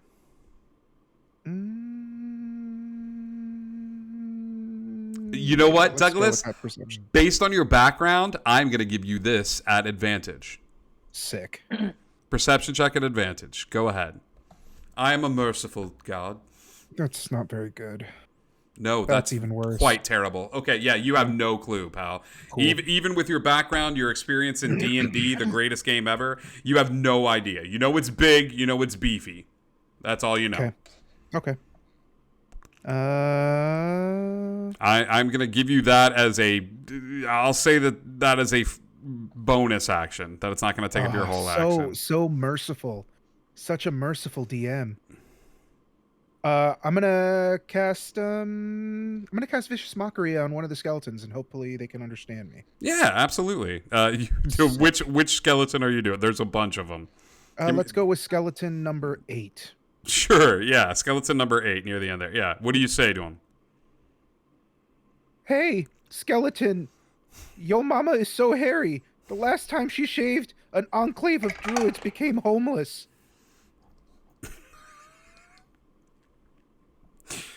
I asked for teenagers. They failed their wisdom save. Go ahead and roll me the D4 psychic damage. It's a 2d4. Oh. For a... yeah, you're a 5th level. 2d4. Feel my wrath. It is very wrathful. Yes, and now skeleton 8 has disadvantage on attacks. On its next attack. Yes, that next attack. Yeah, perfect. That is my turn. Okay. Oh wait, sorry. I'm gonna give bardic inspiration. Nope. To, You used your bonus action to do your perception check. Oh, that's right. That's Yeah. right. Thank you. That's okay. The skeleton looks real crestfallen. That's the only damage they've taken. Perfect. That is Douglas's turn. Sebastian. Okay, 2 questions. Are your skeletons considered undead? They are, because Calvin just bluted up some of them. Just wanted to make sure. Okay, so can I attack 2 of those and still make it to Chloe using my 30 feet of movement? No, you cannot. Chloe walked up with Clyde, and so they are at the tree line, which is 60 feet away. You'd have to dash to make it to Chloe. Okay, well... Nope, I probably wouldn't do that in characters. We're not going to do that. I would like to... I appreciate you having that thought. You're like, I would not do that. Yeah, so... Unfortunately, Seb isn't braver than me. So, we're gonna go ahead and attack a couple of the undead ones, if that's okay. Yeah, absolutely. Attack away. Go. So... Yes. Yeah. 20... the 26 hits. The 12 is poopy. The 12 just barely misses. I did roll a whopping 1 on my D4 because I'm blessed. Did that help? The 13 does hit. They have a very low armor class. Cool. So I'm gonna go ahead, and these are both going to be, yeah, I'm gonna use both of my. I'm gonna use 2 level 1s to smite them both. You're gonna smite both of them. Do it. I'm gonna smite both of them. 4, 5, 6, 7, or 8. I'll just do like 4 and 5. 4 and 5. Got it. 10. Okay. That, and this is just smite damage. 10 plus. Yeah. Okay. So we got. Do you just want the total? I would love the total, please. That would make my life easier. 18 so far, and then let me roll. I'm just gonna roll 2 more because they're undead. So. Well, we need weapon damage as well, don't we? Because this is just... So 18. 29 with my divine only. Split between the 2, because it's not all concentrated on one. Correct. And then we've got... 13 and 6. Okay, got it. Well, no. 13 and 8. How... It does 1 and 2-handed. I'm only one-handed. You're only one-handed, so it's a 6 and an 8. Yeah. Well, a 13. No? A 13. You did better one-handed on the top one than you did two-handed. Okay, got it. 13, 23. Okay. 5 gets obliterated. Between the divine smite damage and the attack damage to it, 5 just crumbles to the ground as Sebastian walks into the fray and just starts swinging madly.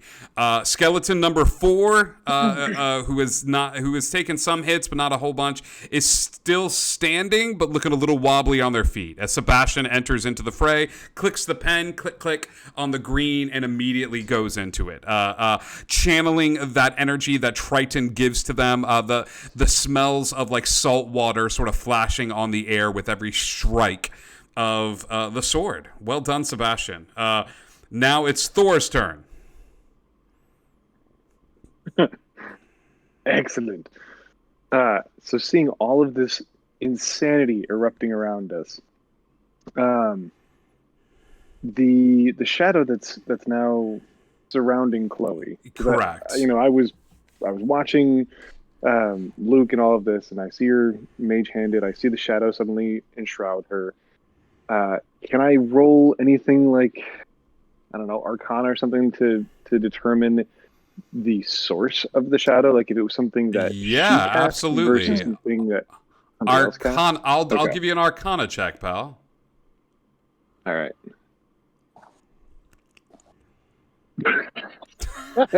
That's a nat 1. You are garbage at Arcana. It's very hard. I wanted to add that blessing. Yes, absolutely. Go ahead.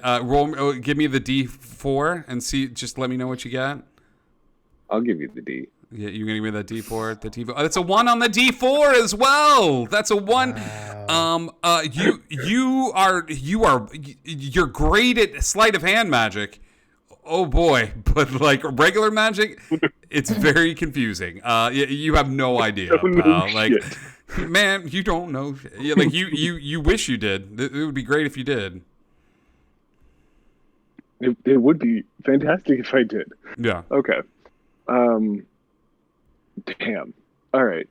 Then, so then I really have no reason to want to mess with that. I'm not gonna cast my counterspell. I think I have dispel something too. No. Dispel magic. I Okay. Yeah. No, I looked at dispel magic and I ended up not adding it. I was like, why would Thor have that? Because it would have been smart. No, I'm sure it's fine. So instead, because he knows, like, Thor can't really do much right now while he's keeping Luke a coral. I'm going to spend 3 points, and I'm going to call upon Rufus, my Hound of Ill Omen. Okay. What does Rufus look like? Rufus is the goofiest, biggest corgi you've ever seen. You summon your hell corgi. Yes. Okay. You all watch as from the ground opens up. And what this is the spell Hound of Ill Omen, or is this a class feature? This is a the Shadow feature. Sorcerer class feature. At 6th level, you call forth a howling creature. You summon the creature that you can see within 120 feet of you. Okay. Cool. I'm into it. Yep. The corgi, the manifest. How? In the most adorable, hellish howl you've ever heard. Yeah. Give me a initiative roll for your Hellhound. All right. Let's see. So his initiative is better than mine. All right. I just have to add in my head. He gets a +2, so he has a 6. It's slightly better than it's only mine. slightly better than yours. Okay, cool. When it comes back around. Digital dice rolling sucks, man. All right, got it. That looks like it is your bonus action. You doing anything with your action? So now that he's here, I guess. Oh, where was it? I was just looking at. Damn it! Sorry, everybody. You're fine. We can always say that it takes a while to do this, and so you've concentrated your action and your bonus action to summon this hound. Yeah, because honestly, all the stuff that I would have otherwise done takes concentration, and I am focusing on keeping that coral.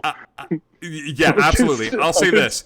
You walk over to your corgi, and for your action, it's your bonus action to summon them. For your action, you give it good scritches. You give it scritches, Exactly. and Treat. I'll give it advantage on its next attack roll because you're sacrificing your action to give it good scritches. Okay. Yeah. There you go. It's serving the party. I love it. Chloe, hi. We go back to the top of the initiative order as that darkness now goes from just surrounding you can't see through it, to starting to seep in through your ears and your nose and filter in at the corner of your eye. Am I able to do anything other than make a wisdom save here? You can absolutely do anything you'd like. You can cast a spell. You can do a... you can try to move out of the space, but at the end of your turn, I am going to need that wisdom save. Okay, and I can't attack because I can't see through this. This is a magical darkness, correct? It is a magical darkness that is surrounding you that's seemingly originating from the coral. Okay, so what I'm going to do is I'm going to, first of all, she wouldn't know necessarily that it's originating from the coral. So you she's probably would gonna because try it's a visible cube, but you're Okay. surrounded by darkness. I'm going to try to dash action towards Clyde, but not like all the way to him, but just to number one, see if I can escape this darkness. But at the same time, I'm gonna cast. I don't want to go all the way up to him because if I find that it's following me, I don't want to engulf him in the magical darkness. You know what I mean? Okay. So if I see it's following me, I'm gonna stop. The darkness surrounding Chloe moves about 10 feet forward and then all of a sudden stops. It gets close to where you guys are, but it's right on the outer edge. I'll say that it's around the bodies of the other fallen skeletons that Calvin obliterated. So the darkness is following you. Yeah, okay. That's your movement. I'm going to cast message at Clyde and say, oh, okay. I'm going to use 2 sorcery points to cast message at Clyde so that I can make it a bonus action so that my action can be to toss the coral. If I can get away from the coral, that might solve the problem. I love this plan. I don't want to toss it. I don't want to damage it, do I? I love this plan. No. Toss that coral. Throw. Yes, you yeet it. You yeet it with majesty and honor. I realized it before I said it, or after I said it, but I realized that I didn't do it. I'm gonna give you half. Okay, so here's the deal. You point your finger towards a creature within range. Clyde is still relatively in the same spot, but Clyde has been battling this thing. Okay. Okay. So I wouldn't know where he is then. That's fair. No. You're surrounded by darkness at this point. Yeah, that's okay. This would hit. What do you say to Clyde? Okay, I'm gonna say, this darkness is following me. It's trying to get into my brain. Do I have any movement left to try to put down the coral? Since I stopped before I got to everybody, I haven't used up all my movement. Can I use my action? I will. Yeah, you could put down the coral. To put it down and keep walking and see if I can get out of this darkness. Okay. Okay. Does it work? Yeah, there is a tether connected from the coral to you, but you walk out of the darkness. You are now able to see it as you walk closer and closer towards the battle. You as Chloe clears the darkness, are you heading towards where Clyde was when you walk out of this? Chloe's eyes are pitch black. The same color that Luke's was. As Chloe sends a message to you first, Clyde, of being like, there's something wrong. This thing's trying to get into my brain. She walks out of the bubble. Douglas, Sebastian, Calvin, and Thor all look over at Chloe as she walks out of this. She looks fine, but her eyes are just completely blackened. The coral is still there, emitting the darkness, but there is this tether sort of surrounding Chloe, almost following her like a mantle. Okay. And you said 3 wisdom saves. Have I already failed one? Or you have already failed one. I already failed one. Okay. Okay. That was your bonus action. What are you doing with your action? That my action was putting down the coral. Cool. Wisdom save. Okay. Wow. That is another failure. Wow. As Chloe walks towards you, Clyde, you can see that darkness that was like kind of surrounding her eyes is now just like every available surface. It is clinging to her back. It is like crawling over her fingers. It is almost like watching fog roll in as Chloe, give me a number 1 through 3. 3. Okay. You lose the sensation in your hands. You can now no longer cast spells that have somatic components to them, like as your hands no longer belong to you. Can I drop spells that I have concentration on, or do they automatically drop because I've lost? Nope. You are still maintaining concentration, but I have control over your hand. We're going Evil Dead rules here. Ooh, okay. Cool. Chloe's hands I turn would be black. able to drop concentration during my next turn if I wanted to. Maybe. We'll see. Okay. Cool. That is Chloe's turn. I'll tell you what, Chloe. Do you want to drop anything right now? Yeah, considering how I've been rolling, I'm going to drop that polymorph and hope that thing goes right back into Luke. Okay. You can have it. Okay. She drops the polymorph, and Luke is there with a crown of thorns upon his head. And a look of madness in his eye. And a look of madness in his eye. Cool. New player enters into the field as a giant 3-headed dog comes bounding into the camp.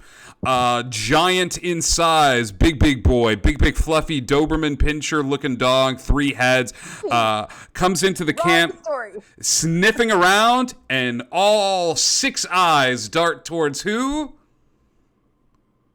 Chloe. Chloe grabbed. And Chloe's hands that still hold the hat. Calvin. Hi. It is now your turn. I get to do that thing twice. You do get to do that thing twice. I'm gonna do it again. Okay. So, Okay. Wisdom save 15. Wisdom save 15 for the remaining 4 skeletons. Okay. Failure.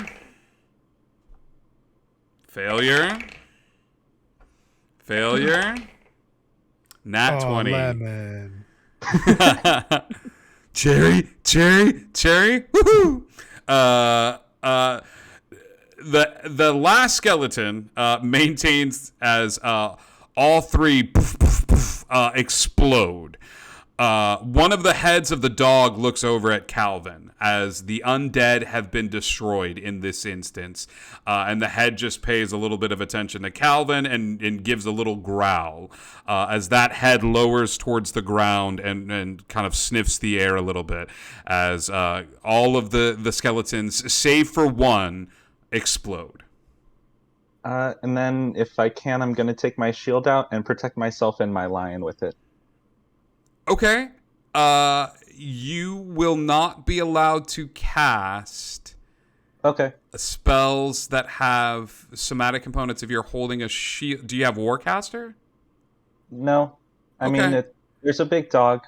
Yeah, and you have I'm imagining the teddy bear is your holy symbol. So, yeah, you should be good. But there's a big dog. The dog doesn't like you for some reason, Calvin. Okay. You're not sure why. But would I be the type of DM to attack a 10-year-old? Absolutely, I would. So it's coming. Okay. Can I use my movement to go back towards the campfire? Is that where the dog is? No, you can go back towards the campfire. There's a really nice charcuterie table. I won't go all the way there because I don't want to get Cameron in danger, but I'll go in that direction. Okay. You head back towards the campfire. Clyde, what are you doing? How far is Chloe from me, and how far is Calvin from me? Chloe is 10 feet away from you. Okay. Calvin has moved away from you. He didn't quite reach you before. Calvin is now 40 feet away from you. He was 30 feet before, but Calvin is now 40 feet away, back towards the campfire. The dog is 60 feet away. The dog is closer to Douglas and Thor and now Calvin than it is to you and Chloe. This thing is about to mess up Douglas's world if it pays attention to him. Because Sebastian's in the thick of it with you. Like, you guys have left the younger kids back by the charcuterie table, Yeah, and that's where the what I'm dog worried have about. entered into the scene. I'm going to point at Chloe and yell, "You gotta get rid of that thing! Throw it! I don't care! You gotta get rid of it!" Turn back to Sebastian. Can you handle this last one? Great. And I'm just gonna take off towards to put myself between the dog and the kids. I've got 50 feet of movement. You got 50 feet of movement, Clyde. You get yourself here. Give me an intimidation check as you interpose yourself between the dog and the children. One of the eyes is on Calvin. The other 4 are on Chloe. As you come into this and go full Gandalf, you shall not pass in front of this thing. I would like to make use of my Dionysian Channel Divinity to make this an advantage? Yeah, absolutely. Go ahead and make this an advantage. Great. With advantage, that's going to be 8. Okay. You get in front of this thing, and it's less intimidating and more, hey, you get your damn hands off of her. Like, it's the dog is still not really paying attention to you. The dog has eyes for the hat in Chloe's hand. The helm. One of them's looking at Calvin. It's got a kind of a vicious look to it. I will say that you are close enough to smell the brimstone, and probably even close enough to see the fire burbling in this thing's throat as it's looking at the scene. It's gonna have to go through you to move, but it's you don't have its attention like you'd like. That's fine. Does the skeleton take an attack of opportunity against me? I'm gonna say that there were so many of them. I'm going to leave it to Sebastian, because it's the skeleton's turn in a second. The skeleton is going to forego its attack of opportunity. Wow. Okay, then I should have made an attack against it before I left, but I Wait. didn't. Okay. I would like to request that you make an attack of opportunity. Okay. Same. Hard same. Why? You both have retaliation. Why? I'll tell you know what? Because I am raging? Yep. You know what? And I have a plan. Let's get meta with this. Make a persuasion roll for your DM to make this attack of opportunity. One of you will make this persuasion roll, and this is to try to persuade me, Billy, to pilot the skeleton to make an attack of opportunity against Clyde. Shoot, okay. Either one of you. Darn. Gonna force him to Jaeger the skeleton. Because I wasn't gonna have him do it, but if you guys are convinced, What? persuasion. I have a +4. Is you entreat the gods. You should... are we both making one? Nope, just I'll one of make you. it. Okay, go for it. This is the weirdest thing I've ever asked a player. Okay, can I use a luck point? Yes, Oh my God. absolutely you can. It's gonna be worse, isn't it? It's no, it's not bad. It's a nat 1! Yeah, that is bad. That is bad. That's worse. It's still worse. The skeleton. There is a very intricate backstory for Skeleton 8 that you are all unaware of, as that his entire family died after making an opportunity attack, and so he has made a promise to his skeletal father before he left the skeletal home to never ever make an opportunity attack. So he. Can I... Yeah. Here's my issue. What is your issue, Mother of Cats? Because that was a persuasion check. My 2 channel divinity options, just to be meta here, are Emissary of Peace, so I could have granted myself a +5 to charisma for that just now. But I only get 1. So the one I wanted to use was Rebuke the Violent, so I was just gonna have that thing probably kill itself with the amount of damage it would have dealt to him. And that so would I have... wouldn't have had to waste my attack. That was your whole thing. the whole thing. But it's fine. I just needed everybody to know. I'm going to stick to my guns here and say this because we've gone on a long journey together, all of us. And that skeleton does not make an attack of opportunity. However, it is the skeleton's turn. No. I still have not taken my action. You have still not taken your action. I guess I'm just gonna throw a dagger at this dog. That's what we got, y'all. You're going to boop him on the snoot. Real dumb. You're going to hit it with the proverbial newspaper to be like, no, you look at me. That's a 23 to hit. That hits. Yeah, give me damage. 5. You have gotten the attention of Cerberus.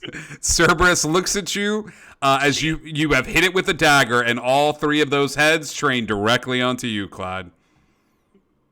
All right, great. I'm gonna try not to shit myself. Give me a con save. It is the skeleton's turn. Skeleton's gonna make an attack against Sebastian. That's fine. 16 to hit, Sebastian.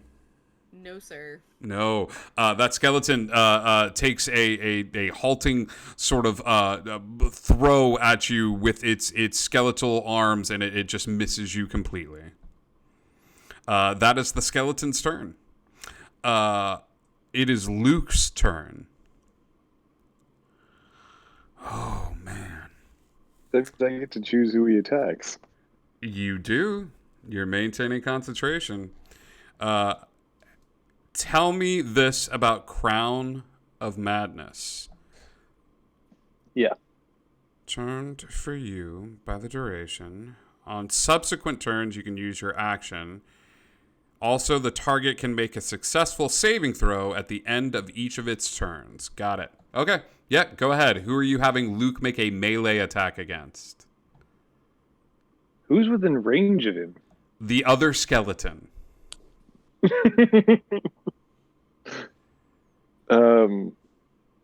So I can't make him move. I can only make him attack. Am I understanding that correctly? Moving. Yeah. Yeah. Okay. So I can't make him move. I can only make him attack. You So can't then, make him I run over attack towards the other dog. skeleton. No, yeah, but you can have him attack the skeleton. Oh, Luke, what happened to you? He crits. Nice. With his Destroying short Billy's sword, plans. doing 16 points of damage. Oh my god. Nice. Cried. Okay. That is your action to maintain the spell. Let's see. I don't have any good bonus actions. DM, don't look so sad.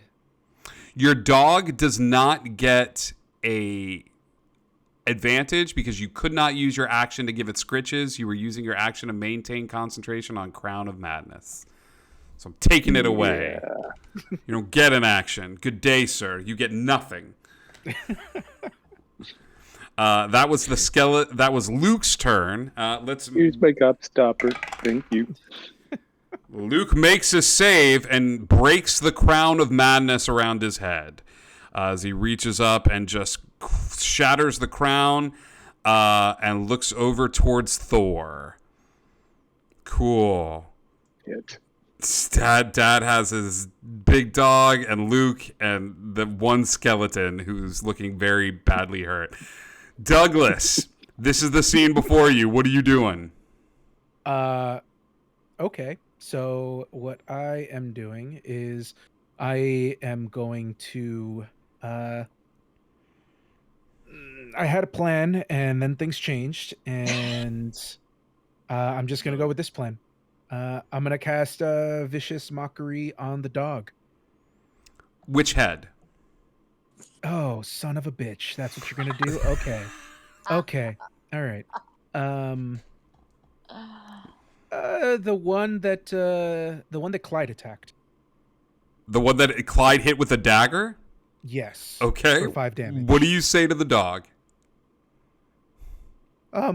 Hey, you with the head. Yo mama is so smelly.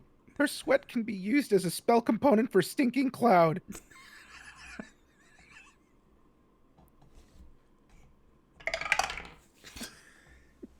It fails its save. Please roll your 2d4 of damage. Oh god. I love this.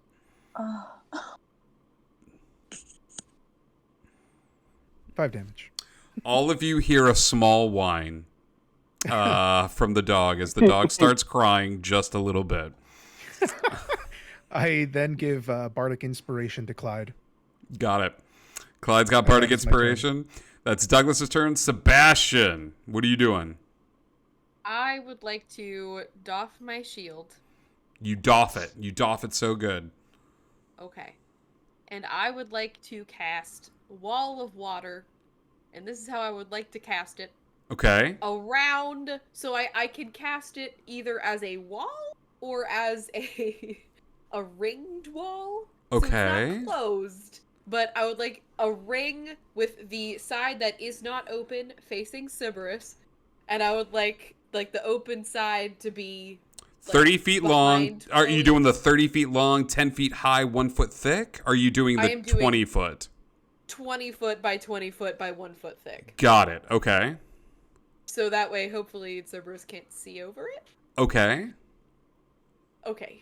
You're enclosing Cerberus. I am enclosing Chloe. You're enclosing Chloe. Okay. So yeah. Okay. And Chloe is enclosed with this wall of water. Okay. Spells the deal. Her backside, her backside is it's open. Her back, because I'm assuming Cerberus is facing her front. Okay. So she has a wall of water blocking her off, but the backside of the box is open. Yes. Okay. That is your action. You doing anything with your bonus action? Duffing my shield like. I would say that's a free interaction. That's like drawing a weapon or it takes an action to interact with an object. I'm saying that this is counting as like,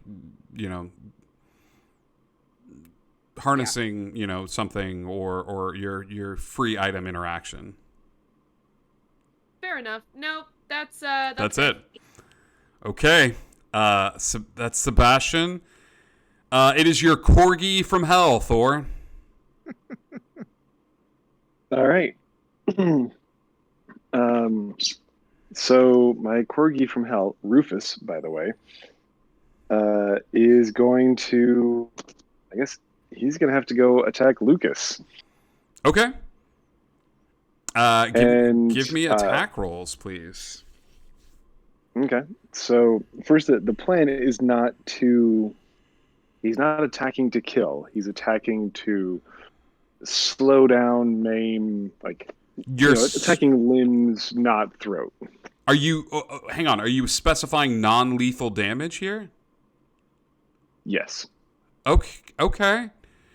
I don't know if you have that much control over him, but I'll say because it's a corgi, no corgi has ever killed anyone, so I will allow this. Because normally you basically just point and click the hound. Like the hound, all it can do is take the attack action. Okay. But specifying what it can do, yeah. I got you. Do you have the stats pulled up for him? I do. Okay. All right. So, so what do I need to roll for an attack? Strength? You need to roll a d20. You're using, I imagine it's just a bite. Give me a d20 plus 5. Oh, yeah. Yeah, here we go. D20. Do you know if there's a way on D&D Beyond to add the plus 5 when you're doing like a custom roll? I don't think so. The only thing you can do is for next week, you could add the companion of a dire wolf, because the Hound of Ill Omen uses the dire wolf stats, and then you can roll the dire wolf bite attack. Okay. Yeah, so that's what I pulled up as a dire wolf, so I can look at it. Yeah, so I just need a d20 plus 5. So, d20. No. Your corgi comes forward and it bites the air, and it's very vicious, and it kind of latches onto Luke's ankle, and Luke just sort of kicks the dog a little bit, just a little burp, as it moves off to the side, causing Cerberus to be like, "What the?" As it turns its head over to the side, but unfortunately, Rufus is unable to do anything. Okay, that's fine. Cerberus.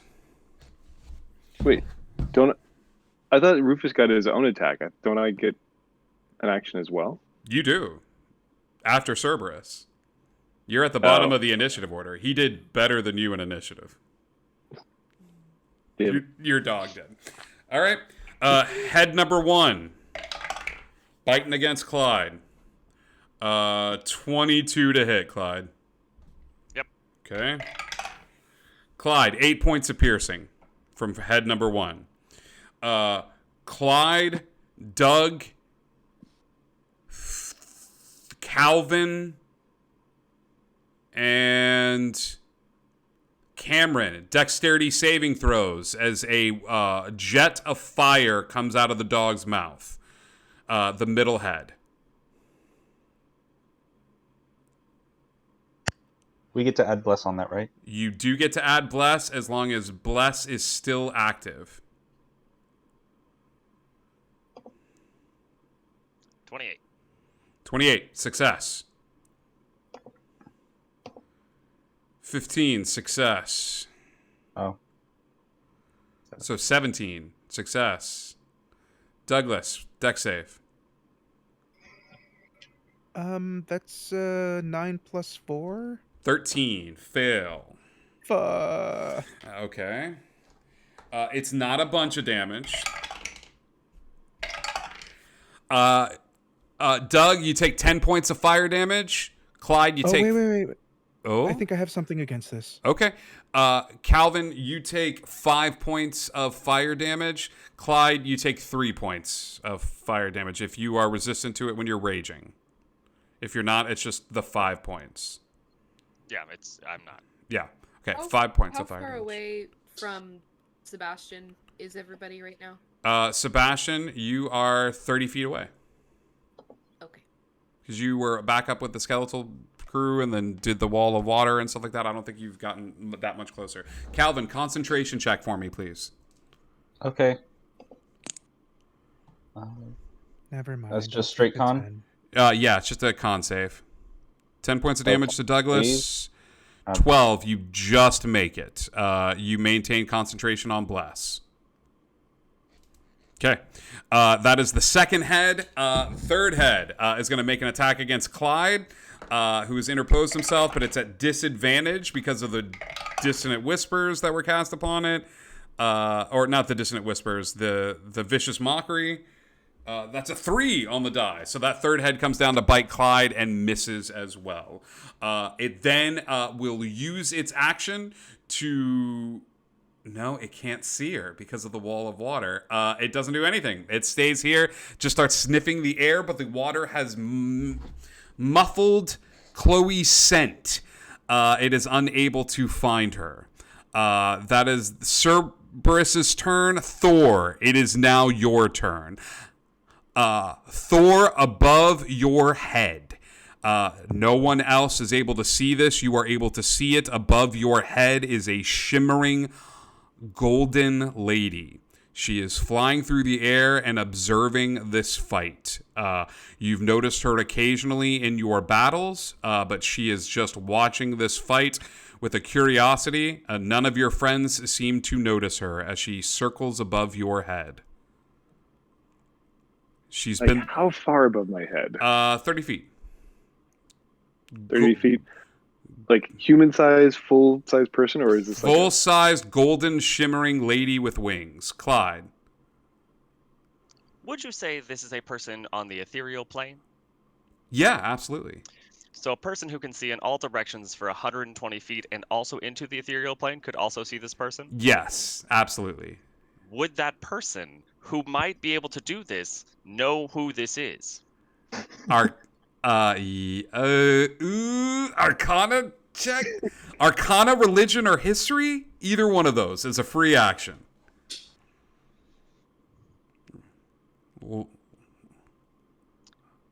That person might have rolled a 1. Were he a real person? Were they a real person and they rolled a 1? Oh, crud, bud. I actually was purchased inspiration. I'm going to use that for this. You were purchased inspiration.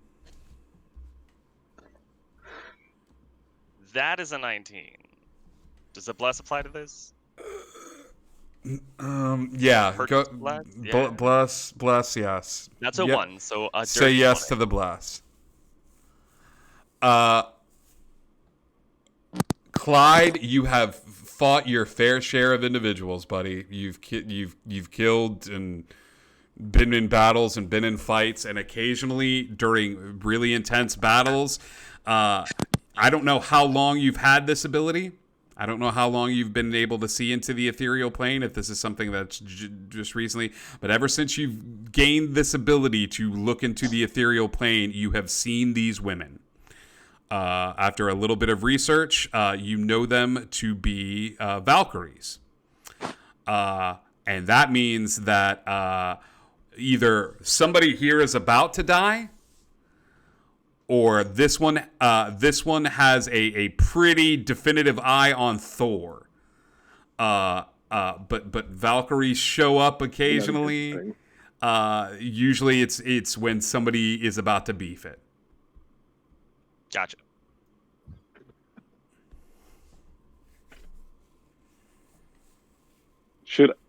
Can I roll to know who this lady is? You've seen her before. You could say something to her, but I don't think she's ever said anything back. After reading your character description, I doubt that Thor would have the wherewithal to be like, you can look in a book. But if you want to give me a high DC religion or history check, absolutely. All right.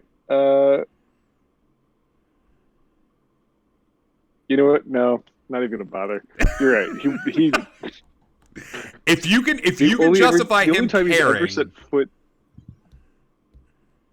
I mean, he would care, but he absolutely would never have looked at. Okay. He only would have YouTubed magic tricks. Like, he wouldn't have gone into a library to figure out anything about his history, the actual magical world. You know her as Dr. Angela Ziegler, or Mercy from Overwatch. You have called her Mercy for as long as you know her. She resembles Mercy from the game Overwatch. That is the closest approximation. Girl in white, golden wings, and things of that sort. You've got your own personal Mercy. There we go. Cool. Excellent. My audience is back. All right, let's do this. And I'm going to cast, I don't know how to pronounce it, Rulithim's Psychic Lance. Okay. At who? On Luke. Okay. Give me an attack roll. Or is it a save? All right. It is, let's see. The target must make an intelligence saving throw. Success. 16 on the die? Damn it. So sorry, pal. So he still takes damage. He just takes half damage. Give me half damage. At least it's not a save or suck. All right, so I get to roll 7d6 for damage. Yeah. God, that looks pretty. All right, so he takes 12 damage. 12 points of damage. Okay. And yeah, I don't have anything. I can Misty Step. So for my bonus action, I would like to move further away from the dog. You can only cast 2 spells if one is a cantrip and one has the bonus action qualifier to it. I mean, so is Misty Step well, you could cast Misty Step if you had okay. if you had done a cantrip. Yep, no worries. Okay. In that case, I'm going to cast Mage Hand. No, I'm not even going to do that because it seems like everything is under control. Great. As it is. This battle is getting bonkers as there's one skeleton left sort of in the thick of things. Cerberus is here. People are starting to get a little wary and burn through spell slots and sorcery points. Chloe, even though you have dropped your spell of polymorph, that darkness is still overtaking you, but you still have your turn available left to you. Chloe, what are you doing with your turn? The water wall is 20 feet high, correct? Correct. Okay, I'm going to use my wing boots to fly up just 20 feet so I can pop just my head over the wall. You little rascals it. And I'm going to use a sorcery point to subtle spell a detect thoughts on a creature I can see, which is Cerberus. I'm going to see if I can figure out what's going on. Okay. And then basically detect thoughts. I can see him pop back below the water 10 feet where he can't see me anymore. A quick detect thoughts. Okay. You want the surface thoughts, right? It's going to be surface thoughts, but I mean, I'm staying long enough, hopefully. Like, if I'm not getting anything useful, I'll go deeper. Okay. Yeah. Pacific Rim. What do they call it when they're controlling the monster in Pacific Rim? Jaeger. Okay. We're gonna Jaeger this thing. You pop up, and you're like, what is that dog thinking? And you begin to zoom, like, kind of surface thoughts of the dog. And the dog is being Jaegered by its master, which is Hades. And as you're looking at the dog and thinking, trying to get this image, you get an image of Hades' head and the three heads of the dog and sort of Hades looking at these three different spots. The first place that Hades looks is he's looking for the hat. And as you poke your head up, the dog catches you doing your little rascals, like above here, and the dog spots up because that was the last known place for the head. The middle head is looking at Luke, who is currently being attacked by a corgi and kicking the corgi off to the side, okay?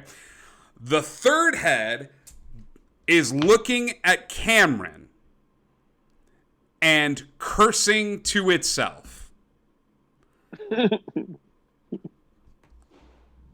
Which of the heads do you want to dive into? The one looking at you, the one looking at Cameron. Cameron. Okay. He started this whole thing. I want to know. So it's a DC. It's a wisdom save of 15. Okay. If he doesn't make it, I'm gonna bend luck. Okay. Or if he fails. Okay. You dive into that train of thought, and it is cursing. It is words that you've only heard Clyde use. In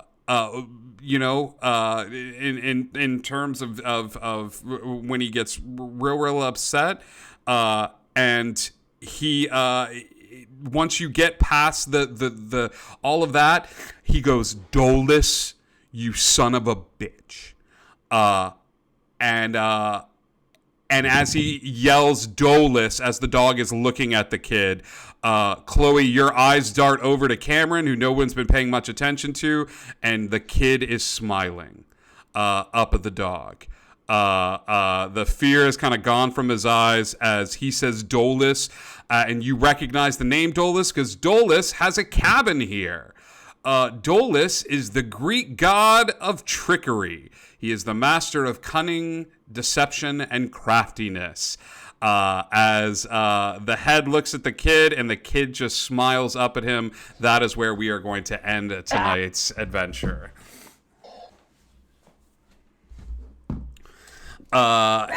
Heroes, welcome to Camp Half-Blood. I don't know where I anticipated it going, but this is not it. This is not. We're going to go right back into the battle. Do not long rest those characters. Keep those hit points where they are. Keep those spell slots where they are as we continue on for the battle for the Helm of Darkness. It's going to be...